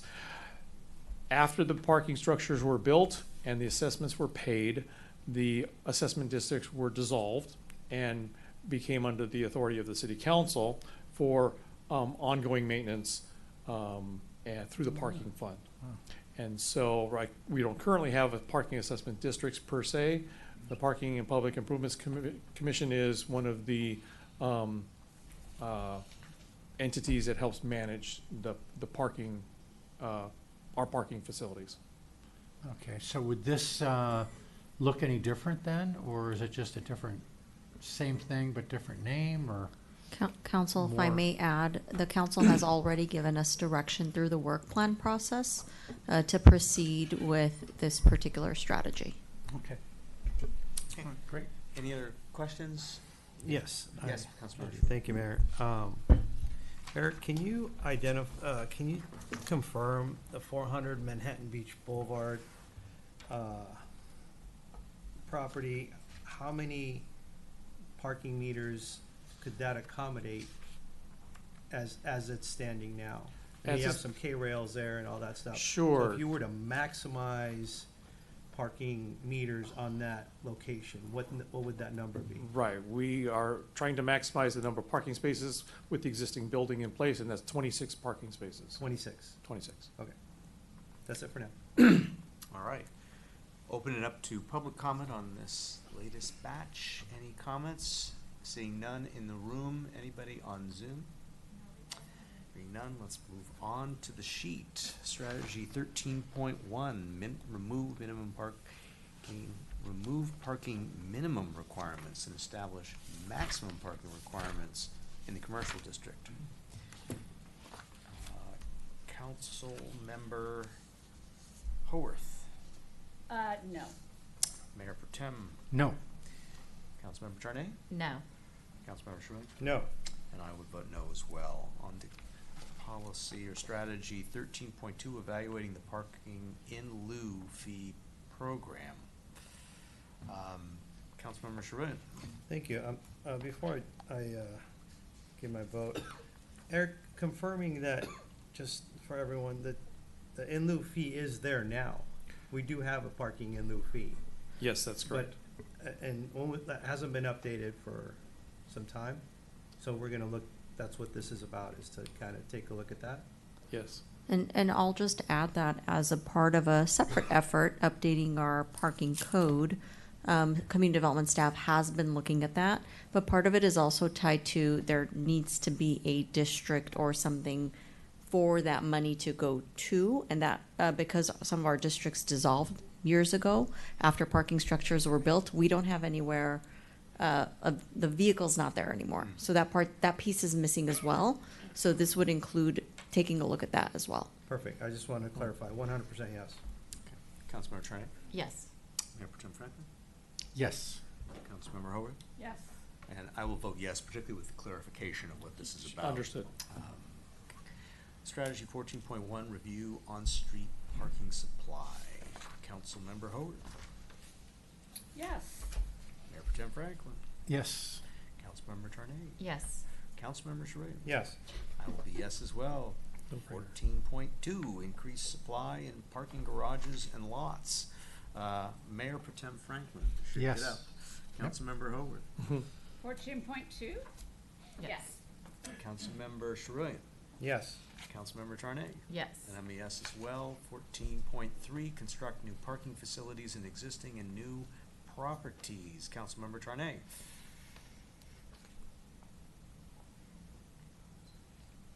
Yes, follow recommendation of studying additional opportunities for new parking facilities in the study areas, yes. Great. Councilmember Schroeder. Thank you, Mayor. I do have a comment on this, or ask for a friendly amendment. At the 400 Manhattan Beach Boulevard site, we, as Eric mentioned, we have 26 available metered parking spaces. And we have a debt service on that property of, I forgot what the number is. Libby, I don't know if you know or not off the top of your head. Our debt service for 400 MBB. But if we were to meter, without doing anything to that lot, if we were to meter the 26 spaces, it could conservatively net us anywhere between $250,000 and $300,000 a year, which is probably the bulk of that debt service. We don't know how long this is going to take. There's really, right now it's overflow for merchant parking. Again, we're giving away, $300,000 annually if we don't meter those spaces, because this project could take a while to determine. I'm not saying knock it down. I'm saying add the 26 meters. I know we're going into bagging meters now, but maybe in January we come back and we add some meters. But that's my friendly amendment, is to not look away from getting an additional $300,000 to pay the debt service on that property by adding those 20-some odd meters. So I'm potentially in favor of that, but I just want to ask staff some questions if I could. And I know actually this should go to the maker of the motion and ask a question, or I hear the motion, I'm just going down the roll, thinking about this as an emotion, but I'd like to ask staff, is this something that staff would want to study by virtue of its impact on those merchant permits? Or is this something where you can take some direction tonight? I think we need more information before we can make that decision, whether or not to meter those parking spaces. Right now, they're, as Mr. Sherrillian mentioned, the parking spaces are being used for merchant parking permits overflow, which used to go into Lot 3. Those extra spaces are also being, it frees up spaces in Metlocks, which could be used for regular customers as well. There's a heavy discount, of course, for merchant parking, and so we're not getting all the revenue that we potentially can. So let me ask this. So there's a lot of factors involved. If we were looking for a way to bring this back for council to better understand the issues and allow staff to look into this, particularly given the heavy load that your department has in terms of other projects you're working on, what would be the way to bring this back in response to Councilmember Sherrillian's good points? So one of the ways to do this is part of the discussions with Project Pulse and taking actions as part of that. Let me turn it back to Councilmember Sherrillian so you can take the lead if you want. Yeah, no, I mean, I appreciate that, and I know there's a lot of moving parts, and we're using it as overflow. But once again, you know, the commercial parking, we're gonna study it in depth, but again, we're subsidizing those spaces to commercial businesses and just not utilizing it to pay the debt service on that property. I don't know how prudent that is for, in the sense of taxpayers' responsibility, but I'm okay with Project Pulse. I think it's coming back in January, but I think this should be prioritized, in my opinion. I think it's the right thing to do. I think it's the fair thing to do. And I know our. Sorry, Adam Feinstone, Planning Manager. Just wanted to also make you aware that in order to utilize that lot as commercial parking for the public and for a fee, it would require that we go through a use permit process and likely a coastal development permit as well. The way our code reads, it allows the use of it for merchant permits, but not for general public at this point without going through the use permit process. And I think there's also some information that, or it would be helpful for us to reach out to the Downtown Association as far as the use of that parking lot as well. This is a parking management study, not a parking revenue study. And just from my own point of view, I want to make sure we're not slowing down the Project Pulse process to the extent that we would be expending resources which would slow down Project Pulse and coming up with a decision and direction to move forward. I worry about that, but I'm trying to come up with a way to recognize, and I see you, Councilman Turnay, but trying to think of excuse the pun, but a vehicle, a pathway to bring this back and maybe prioritize it so we can talk about it because you make good points. So Councilmember Turnay, did you want to say anything? I'm curious if we do meter that parking lot and allow just general public parking, would it trigger a recall, or was it discussion that we can't generate additional revenues under the bond? If it's for public use, it's okay. Oh, okay. Yeah, So- the issue okay. was if we were to lease out the Okay. space to a private use. Got it. Thank you. Mayor Pro Tem and Yeah, Councilmember Howard. I'm for this process to monetize that. Those are big numbers, and we need to, we have to be fiscally sound and come up with a solution to at least start. I mean, it's been many, many months now, and it just needs to be addressed and voted on in council as quickly as possible. So, Councilmember Howard. So when you, and then just to clarify, when you say addressed and voted on by council, you're talking about putting in parking meters and Yes. charging? Okay. Yes, and All right. with So, regards to putting in. yeah, and That's what monetize, yeah. I mean, I appreciate what our traffic engineer said. This is not a revenue study, which is why Mayor Pro Tem is saying, well, then let's prioritize and bring it back. But I'll take a different stance, that I'm not in favor of that right now. I do think that the entire parking revenue fund from any site is being used to pay down debt service, which is appropriate. I think that when parking lot 3 went down, you know, our businesses have been left scrambling, and I so appreciate the discussion. Is it philosophically, you know, do we have a obligation to provide parking for businesses? I don't know if there's a law, or whatnot, but certainly when we provide, I mean, we're charging them, it's not up to market rate. I appreciate that financial argument.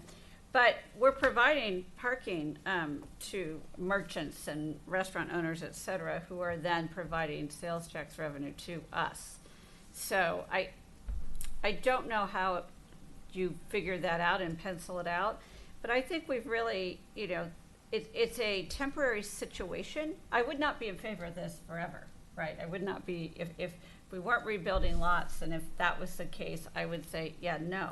But I'm not in favor of studying it because I don't know what those bits, you know, we took those, I know that our staff is parked there now because it's overflow, but if you remove that, then our businesses, that's a lot of spaces they're gonna suffer a lot. Councilmember Truney.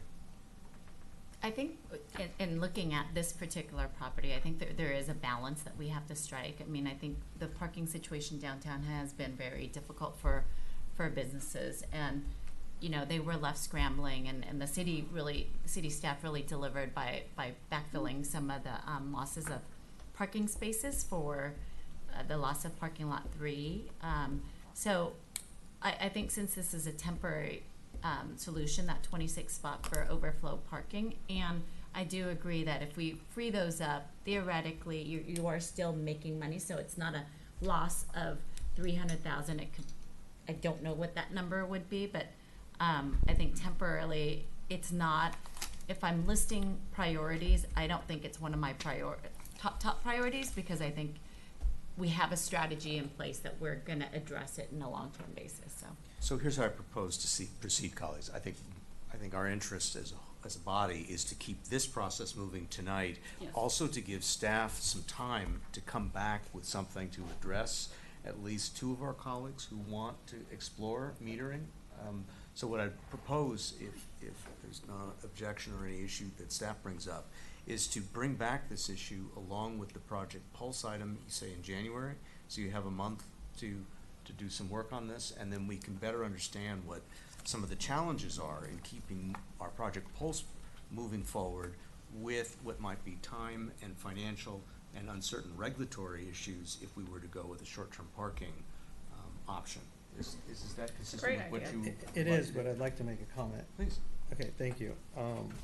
You know, part of this, and I appreciate Eric saying that about revenue, but that comment comes across as, you know, this is a parking management study, and this item says 400 MBB Boulevard, and it's increased parking supply. So I'm having a conversation about that, and part of the conversation is what the revenue would be generated. I appreciate, you know, saying that there's other requirements with this, but on this topic, on increasing parking supply, you know, I don't see it anywhere else, so I'm gonna bring it up now, which is, when was the last time we looked at the 50 spaces adjacent to Shade between 15th and MBB? I know that it's called Lot 8 for those people that know. When was the last time we checked with Coastal on that to see what our uses can be? It's probably decades ago, maybe things have changed, so if we're gonna be checking that. And then on Valley, east of 15th, across from Jocelyn and across from Live Oak, what can those spaces be used for? I mean, this is a parking management study. Did we look at those spaces and see who's utilizing those spaces? And, you know, what are those servicing? I mean, I want to be, you know, talking about, you know, revenue, I'm trying to be fiscally prudent here of making sure that the city's collecting some funds. But I guess I want to know what we're using those spaces for. Who's using those spaces, what the requirements are. I don't know where it goes in this study, but if we're studying parking, that's about 125 spaces at a minimum. That, I guess, that's the question, if you can make a question out of that, city traffic engineer.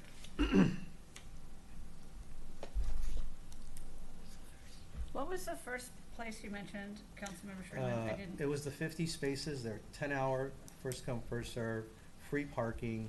It's between Valley and Arbor. Oh, across from Shade. Across from Shade, Got it. between Behind that 15th and big MBB. Okay, thank you. I just Yeah. didn't, I couldn't, Yeah. I was like, So I welcome an opportunity just to give them a way to move forward, but do you want that answer tonight? I don't want an answer tonight, but I guess if this is a study, like what are we doing to increase parking supply? Those are parking opportunities, and who's using them, and for how long, and what's the strategy, short-term or long-term, on reviewing those locations? Can you include this in the direction for the future study? Yes, you can, and with regard to specifically this item, the strategy to increase parking supply in public garages and lots, that can be also referred to as the type of parking in those lots. You okay with that? It's fine. Is there anything you If, want? if the council chooses to prioritize this, and that's your direction, that will be one of the first things that we bring up. Fair. Okay, all right. In which case, has everyone supported strategy 14.3 as amended? yes. Hearing no Yes. no's. We'll move on to 14.4, to pursue public-private partnerships to construct new parking supply on private property. Councilmember Howard. Yes. Mayor Pro Tem Franklin. Yes. Councilmember Jarnay. Yes. Councilmember Sharin. Yes. And I'm a yes as well. Strategy 15.1, which we've already given direction on, establish a parking benefit district and/or parking authority. Any objection? Just to be simple. Nope. Or any comments? Move forward with that. Strategy 16.1 is to implement a transportation impact fee, which has also been studied. Any objection? Also been direction for studies. Could I ask a question on, I'm not quite exactly sure who pays this. Is this developers that pay this, or? That is correct, Mayor Pro Tem. The So developers residential pay and development commercial? impact fees. So technically, developers are supposed to pay their way, pay their own way to development, and yes, it impacts residential and commercial. Okay, great. Okay, Thank I'll you. approve. Okay, in which case, strategy 17. This is bicycle. our last segment, and let's wrap it up. Yep. So strategy 17 is in regards to bicycle parking. 17.1 is to expand short and long-term secure bicycle parking facilities. The long-term outdoor dining task force initiated this by making some recommendations for potential locations, and staff and commission recommend the installation of additional short-term and long-term secure bicycle parking. 17.2 is to establish a bike valet service to provide secure parking for event attendees, residents, and visitors during seasonal peaks. And again, this is recommended by both staff and commission. Strategy 18 concerns micromobility. So strategy 18.1 would be to essentially implement a docked electric bicycle share program to reduce vehicle parking demand, or just to provide additional mobility options. Staff recommends implementing a citywide docked electric bicycle share program. This is the one where they differed from the commission, who did not recommend a docked electric bicycle share program, and they had some concerns, which I think are on a later slide. Strategy 19, marketing and awareness campaigns. So 19.1 is to recommend social media strategies and other marketing efforts to reduce parking demand, and staff and commission recommend promoting alternative transportation modes on social media and through marketing efforts. Strategy 20 is on-demand microtransit. So 20.1 is to evaluate the feasibility of on-demand microtransit to allow more local short trips without a car. City staff has initiated this effort by reaching out and contacting various microtransit shuttle providers, and staff and the commission recommend a pilot project to start an on-demand citywide microtransit system. Strategy 21 is remote parking and shuttle transportation. So 21.1 is to identify remote public parking options and shuttle transportation services, and staff and commission recommend conducting a study to identify the feasibility of remote parking and shuttle services. You've had some in the past, from Manhattan Village Mall, from schools, so it's just studying that and seeing if one is feasible. Strategy 22 is employee TDM, transportation demand management strategies. 22.1 is to consider offering discounted employee rideshare to reduce parking demand, and staff and commission recommend exploring the feasibility of this and other incentives for alternative transportation modes. Great, thank you. Councilmember questions? Mayor Pro Tem Frank? Yes, I got a, just give me a second here, please. I'm sorry.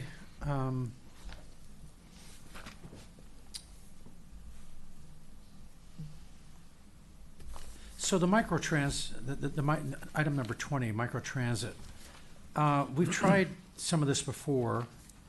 What has been the reasons that we canceled contracts or disallowed or put up geofencing, not to allow like scooters and So, things like that? yeah, with regard to electric scooters or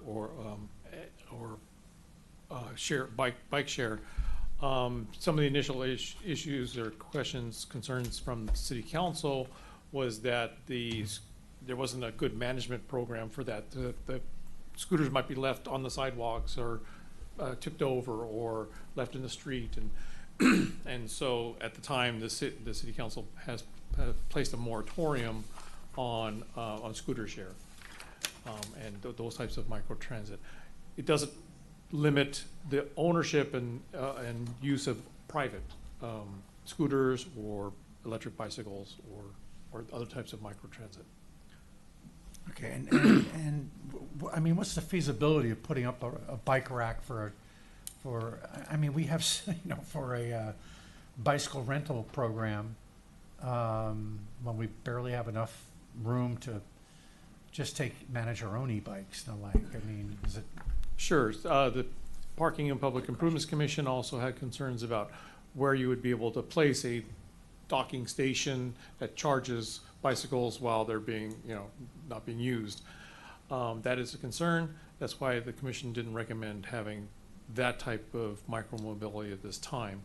Lots of cities have shared bike systems where they have non-electric bikes that are available for rental, basically. Those don't take up any more parking space or any more space than a regular bike rack.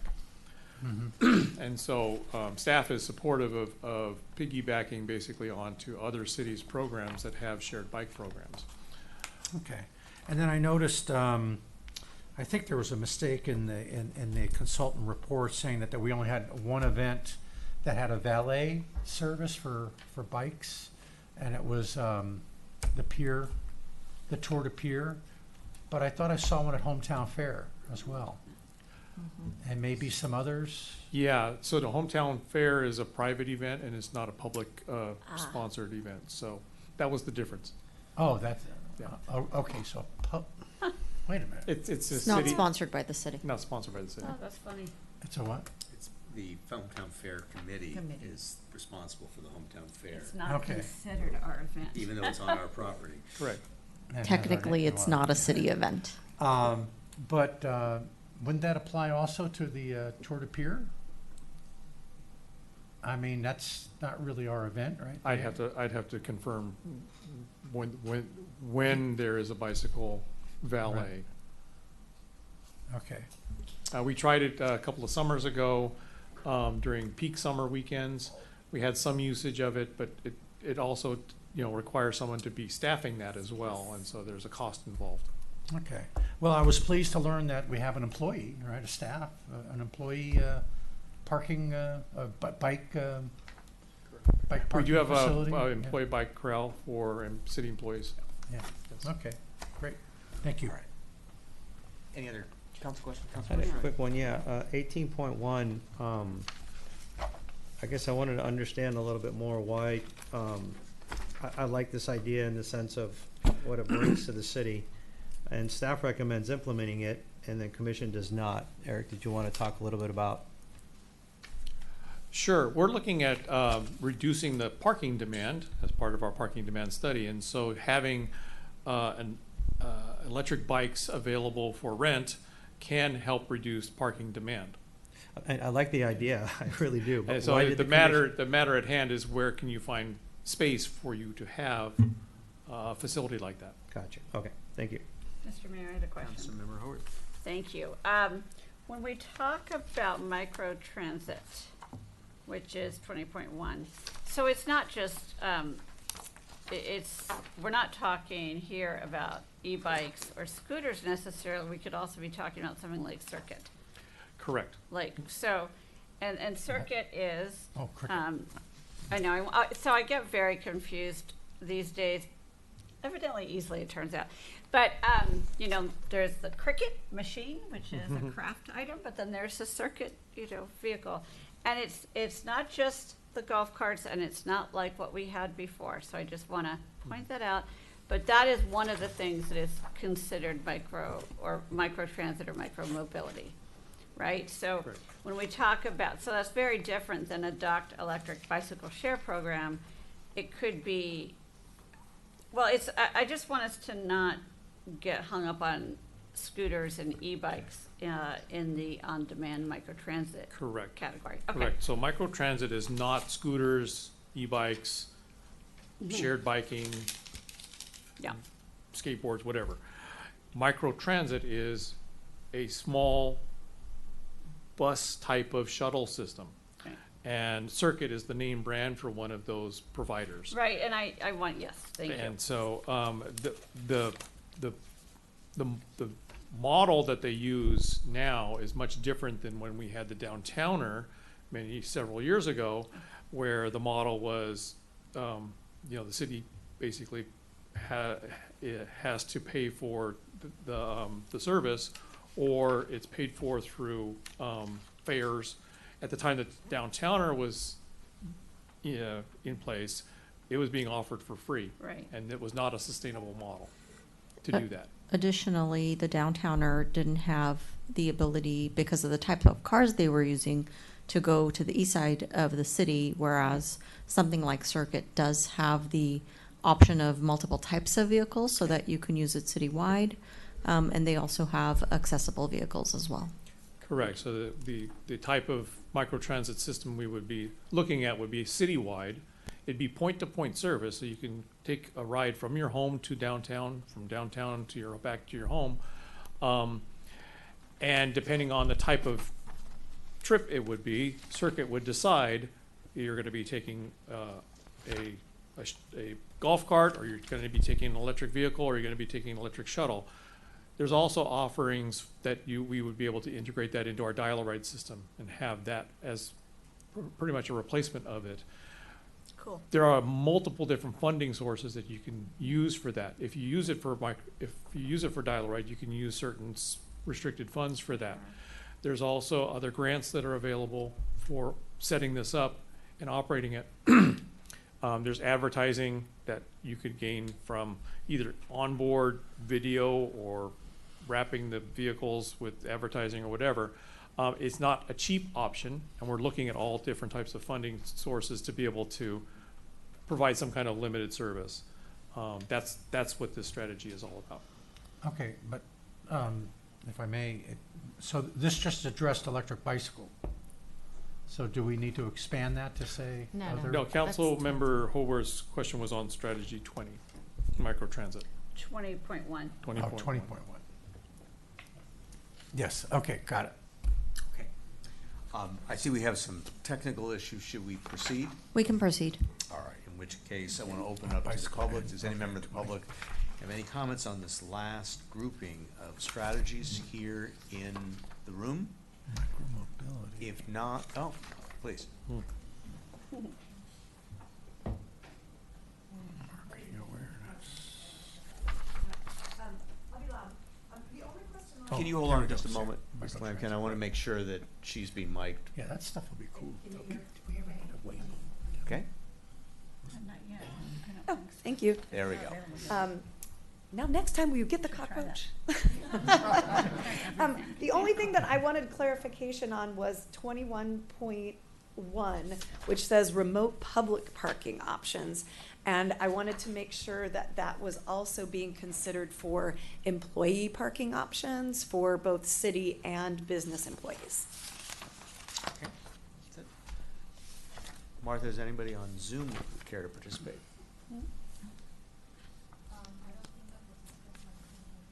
I'm sorry, I can't hear you.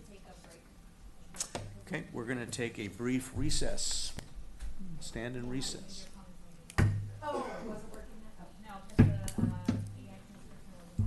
Why? Oh. Their technology.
There was another Dodger fan in the airport in Kansas Test, City. test, 1, 2, 1, 2, test, test. Yeah. Another what? A Dodger fan in Kansas Oh, City oh, airport. We one went, of- one of- yay! I'm like, huh? Okay, you got the right seat. David.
Okay, I'd like to call back to order our council meeting and call back to the podium Ms. Lampkin so that her comments can be recorded and broadcast, please.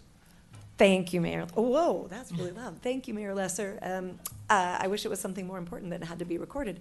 I just wanted to clarify with 21.1 that as we talk about remote public parking, that we also consider employee parking for both the city and for businesses. Thank you. Great, thank you.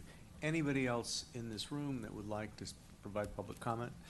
If not, is there anybody on Zoom that would like to provide comment, Martha? Okay, in which case, council will go down to this last list and start with strategy, I believe, is it 17.1? Make sure I'm on track. Expand short and long-term secure bicycle parking facilities. Councilmember Howard. Yes. Mayor Pro Tem Franklin. Yes. Councilmember Tarnay. Yes. Councilmember Shalay. Yes. And I will be yes as well. 17.2 is establish a bike valet service to provide secure parking for event attendees, residents, and visitors during seasonal peaks. Councilmember Shalay. Yes. Councilmember Tarnay. Just to clarify, are we talking about establishing or exploring? Specifically, the strategy says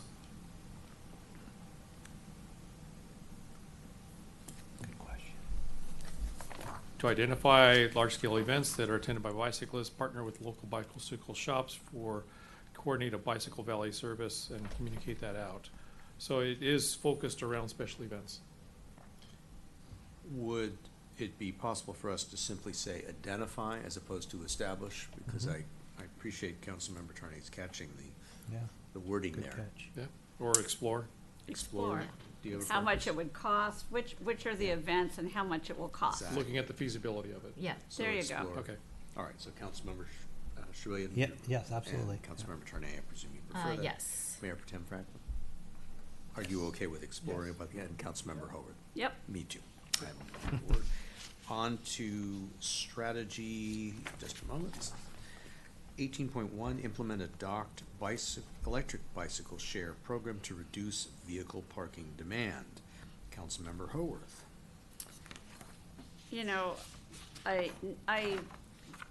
don't think we have the room here for the docking. I don't want to be anti-progress, if you will. My kids will think I'm ridiculous, but I'm a no. Mayor Pro Tem Franklin. I'm a no also. Councilmember Tarnay. I just have a question. As far as like the review of what this, when we got to this recommendation, how deep did you guys dive into that exploration? We have not identified locations for bicycle share programs.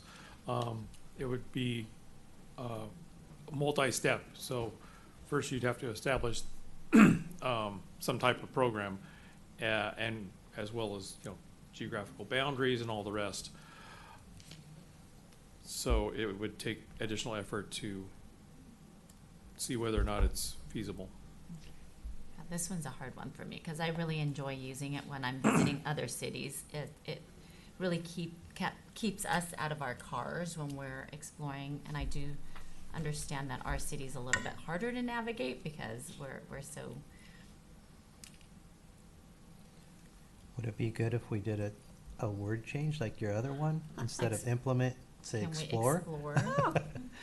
Can we explore the feasibility of it? There you Because go. I wonder, along with micro-mobility, I mean, it would be another tool in the toolkit of. Certainly. So say, for instance, there may be room in the Metlocks Plaza for a shared bicycle program. Right, or just somewhere else in North Manhattan Beach. Right, and the parking lots where we have, a few dock stations in already established parking spots. So I would love to keep that open because I do think that our roads are congested. So we're looking for ways to reduce cars on our streets. This should be an available option in that toolkit. So It's also very handy if you place those docking stations near a bus stop, and so they can make multiple uses of alternative transportation. Councilmember Sherway? Explore. Councilmember Horwath, back to you with regard to the word change. I would be fine exploring it. I appreciate the comments. Mayor Pro Tem No, I Franklin? see too many abandoned, you know. Okay. I remember people were throwing scooters off the pier because there were so many scooters being left. And for my comments, I fair. would respond consistent with Mayor Pro Tem Franklin in that Councilmember Horwath and I were on the council that prohibited the rentable scooters precisely because of our concerns, because of our narrow sidewalks and what we were seeing in other parts of our region, which is these scooters left and blocking sidewalks, and particularly in our narrow sidewalks, what that might mean in some of our narrow streets. So I have concerns about it, even though I'm a bicyclist and like Councilmember Tornay, I enjoy using these sorts of rental bikes in other cities.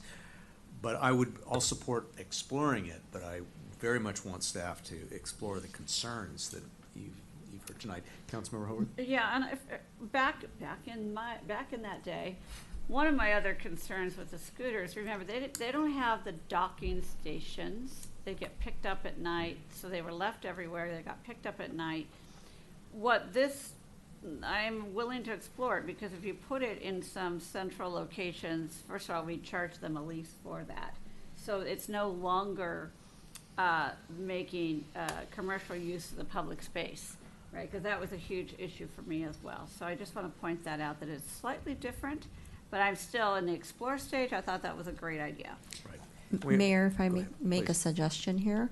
In other jurisdictions I've worked for, we explored and experimented with pilot programs for this particular option. We had a one-year pilot program. They were installed, and then the city was able to gauge that particular opportunity was through Metro. Metro installed for the pilot program the bicycle docking stations, and then for 1 year the city had an opportunity to understand whether or not it was being utilized and if it was an effective tool. So exploring a pilot program could also be an option.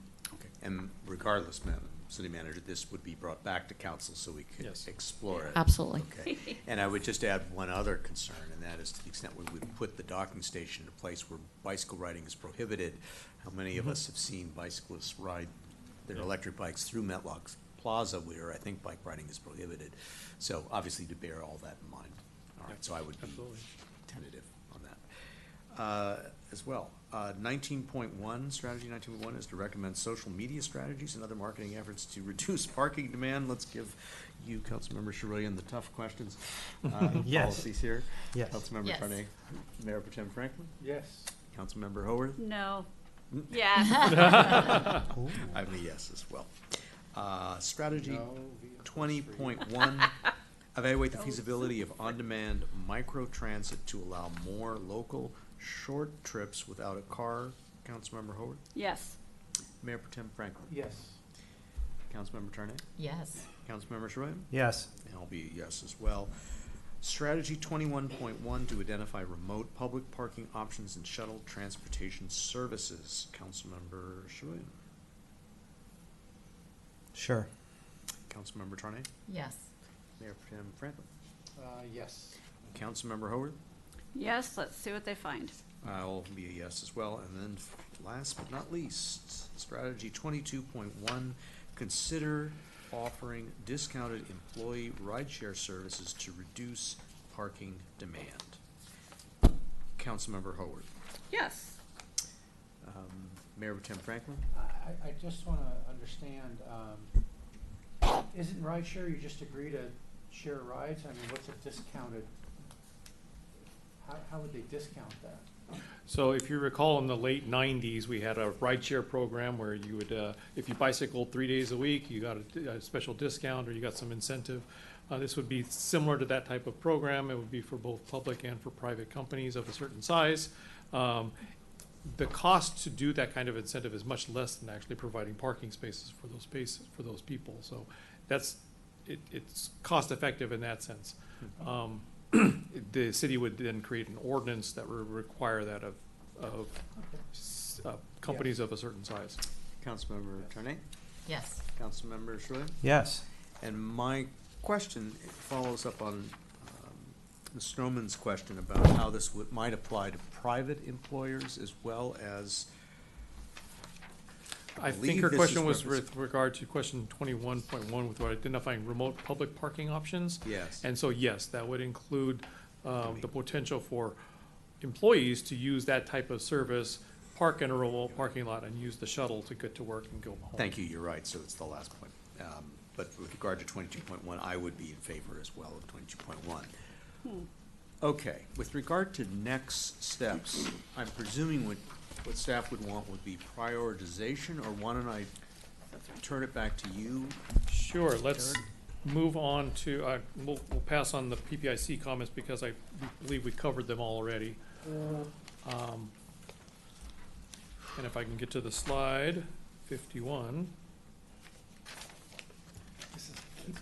I know, exactly right, that's right, that's Who right. has the Pointing at power? Martha. A lot of good work. Who has the power to switch the slide? So the Parking and Public Improvements Commission, I did identify some priorities that they'd like to see done first or before others. And if you have your slide packet in front of you. Yep.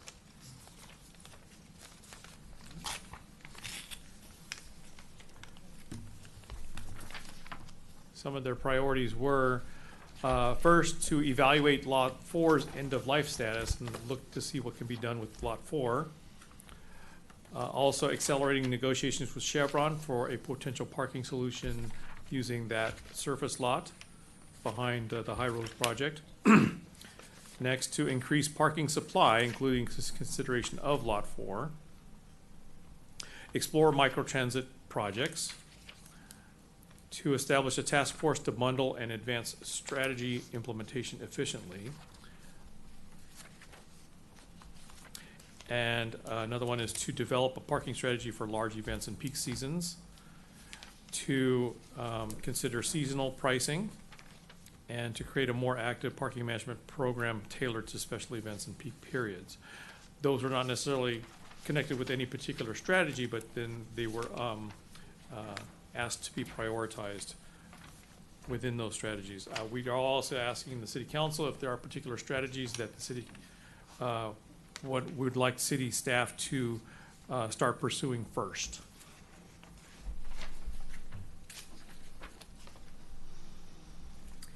Did you want to talk about public notification, outreach, and comment before we go to the next steps, which includes Sure, just to wrap determining which that up. strategies to be included? With regard to public notification, we did inform the public through a normal standard noticing for city council meetings. That includes public bulletin boards, website, social media. But we also had a concerted effort to reach out to the Chamber of Commerce, the North Manhattan Beach Business and Professionals Association, and the Downtown Business and Professionals Association. We also took advantage of the stakeholders group that we had for the long-term outdoor dining and task force and solicited their comments, in particular because they had quite an extensive information and knowledge of the downtown and North End. Great. So, and then as with regard to next steps, as we mentioned before, these are strategies to be looked at on a holistic level or a higher level. We're not asking for particular parking rates this evening or for particular decisions. We are just asking which strategies to include in our parking management plan. We will prioritize those that you asked to be implemented first, and we'll pull all of this information into the draft study report that includes the existing conditions, the future conditions, these parking strategies, and a summary for you to approve as a package early next year. Mr. Mayor? Councilmember sorry, Howard. Mr. Mayor Pro Tem. So, you know, for me, I mean, well, first of all, I mentioned it during one of the breaks, but again, kudos to staff, PPIC, and everybody, and I'm glad you mentioned the outdoor dining and anybody who was involved in this. This is such great information. I think I would need to see a list of, you know, everything we said to include or explore before I determined which were my absolute priorities. I do, when I look at this list from the slide 51, from, sort of the PPIC strategic or strategy priorities, I don't think I I don't think I disagree, but I'd have to see our list again. But I think, Yeah, if it's the mayor's choice, then we can choose to prioritize the strategies that were approved tonight when we come back to the complete parking management study, and you give us direction when you approve the plan. I'm feeling this awesome power, except my preference is to work by consensus. So just let me say yes. confirm with council if that would be what they would like, which I think they would, which is a list of all of what we've approved tonight, and that way we have something written to look at. Any objection to that? Is that gonna be, when is that gonna come back? So that will come back early next year, late January, February sometime. In order for us to choose our priorities, it's gonna come back yeah, in the beginning of the year? That would be the next chance to do that. partly, oh, go ahead. With- No, I keep, yeah, like usual, I keep talking over you. No, but I think that, I'm trying to make a joke. I think, Councilmember Shirley, I think what they're saying is, schedule the agendas, but also, what I think they're gonna do, or are you going to do this, where you have what we said, yes, bring this forward, but some of the things require more exploration, right? Some of the things we've already approved, some of the things we know how much it might cost, or we know how hard it would be to implement, because I think that's part of it too, right? When you start to prioritize, it's like, some of, like, for me, those commercial loading zones and the hours and stuff around there, that's gonna take a lot of study and determination. That may still be a priority, but it would be helpful for me when I see that list. It would be helpful for me to understand, is this a heavy lift, a medium lift, or I can lift with my pinky, kind of thing. Let me quickly go back to Councilmember yes, Shirley, if I please, could, yes. and then to you, Mayor Pro Tem. Yeah, my only concern is some of these things are gonna take time, and if we're gonna just look at the priority list to give direction to staff in January, February, then, again, some of these things are more of a critical thing to me, since we waited a long time for this parking management study to take a look at, because each one, once we identify that priority list, then it's gonna take time for them to bring back some of those things for us to even have dialogue about. Because the priority list, I'm assuming, is not gonna have fiscal implications and those type of things. It's just gonna be this is what we discussed a couple of months ago, and what's your priority, council? Is that I correct? think the one thing we would be able to add is we could categorize the things that staff is already working on. So council doesn't necessarily have to pick from those things. And then also we could break down the durations, the cost, not necessarily the cost, but the durations of how long this would take to implement, and potentially propose some priorities based on the impact of some of these strategies. How much of an impact could some of these strategies have? So the council could decide based on what are we getting, what volume of success are we getting for some of these strategies, and maybe that can help the council determine as well. Yeah, we can summarize this in a better form for you to make a better decision about priorities. Each one of these strategies, if you noticed on the slides, has both whether a timeline, whether it's a short-term effort or a long-term effort, the amount of effort, which is low, medium, or high amount of effort, and the cost that would be required to implement these. So we can summarize those and make them in an easier format for you to come at it from a prioritization standpoint. Let me make sure that you have Again, any further No, I questions. mean, I see those things, but now again, we're gonna revisit this and. So your chief concern, and I just want to articulate make sure I'm correct, is that it is the time frame that you'd like to have that list come back sooner as described? That way, if we make a decision, then they can take their time doing it, but at least to get our input of what our priorities are based on that schematic. So let me turn to the city manager who's aware of the overall workload, which is what I'm trying to respect, because I understand there are other priorities for our traffic engineer, in particular where there's time-sensitive deadlines that are upcoming and limited capacity.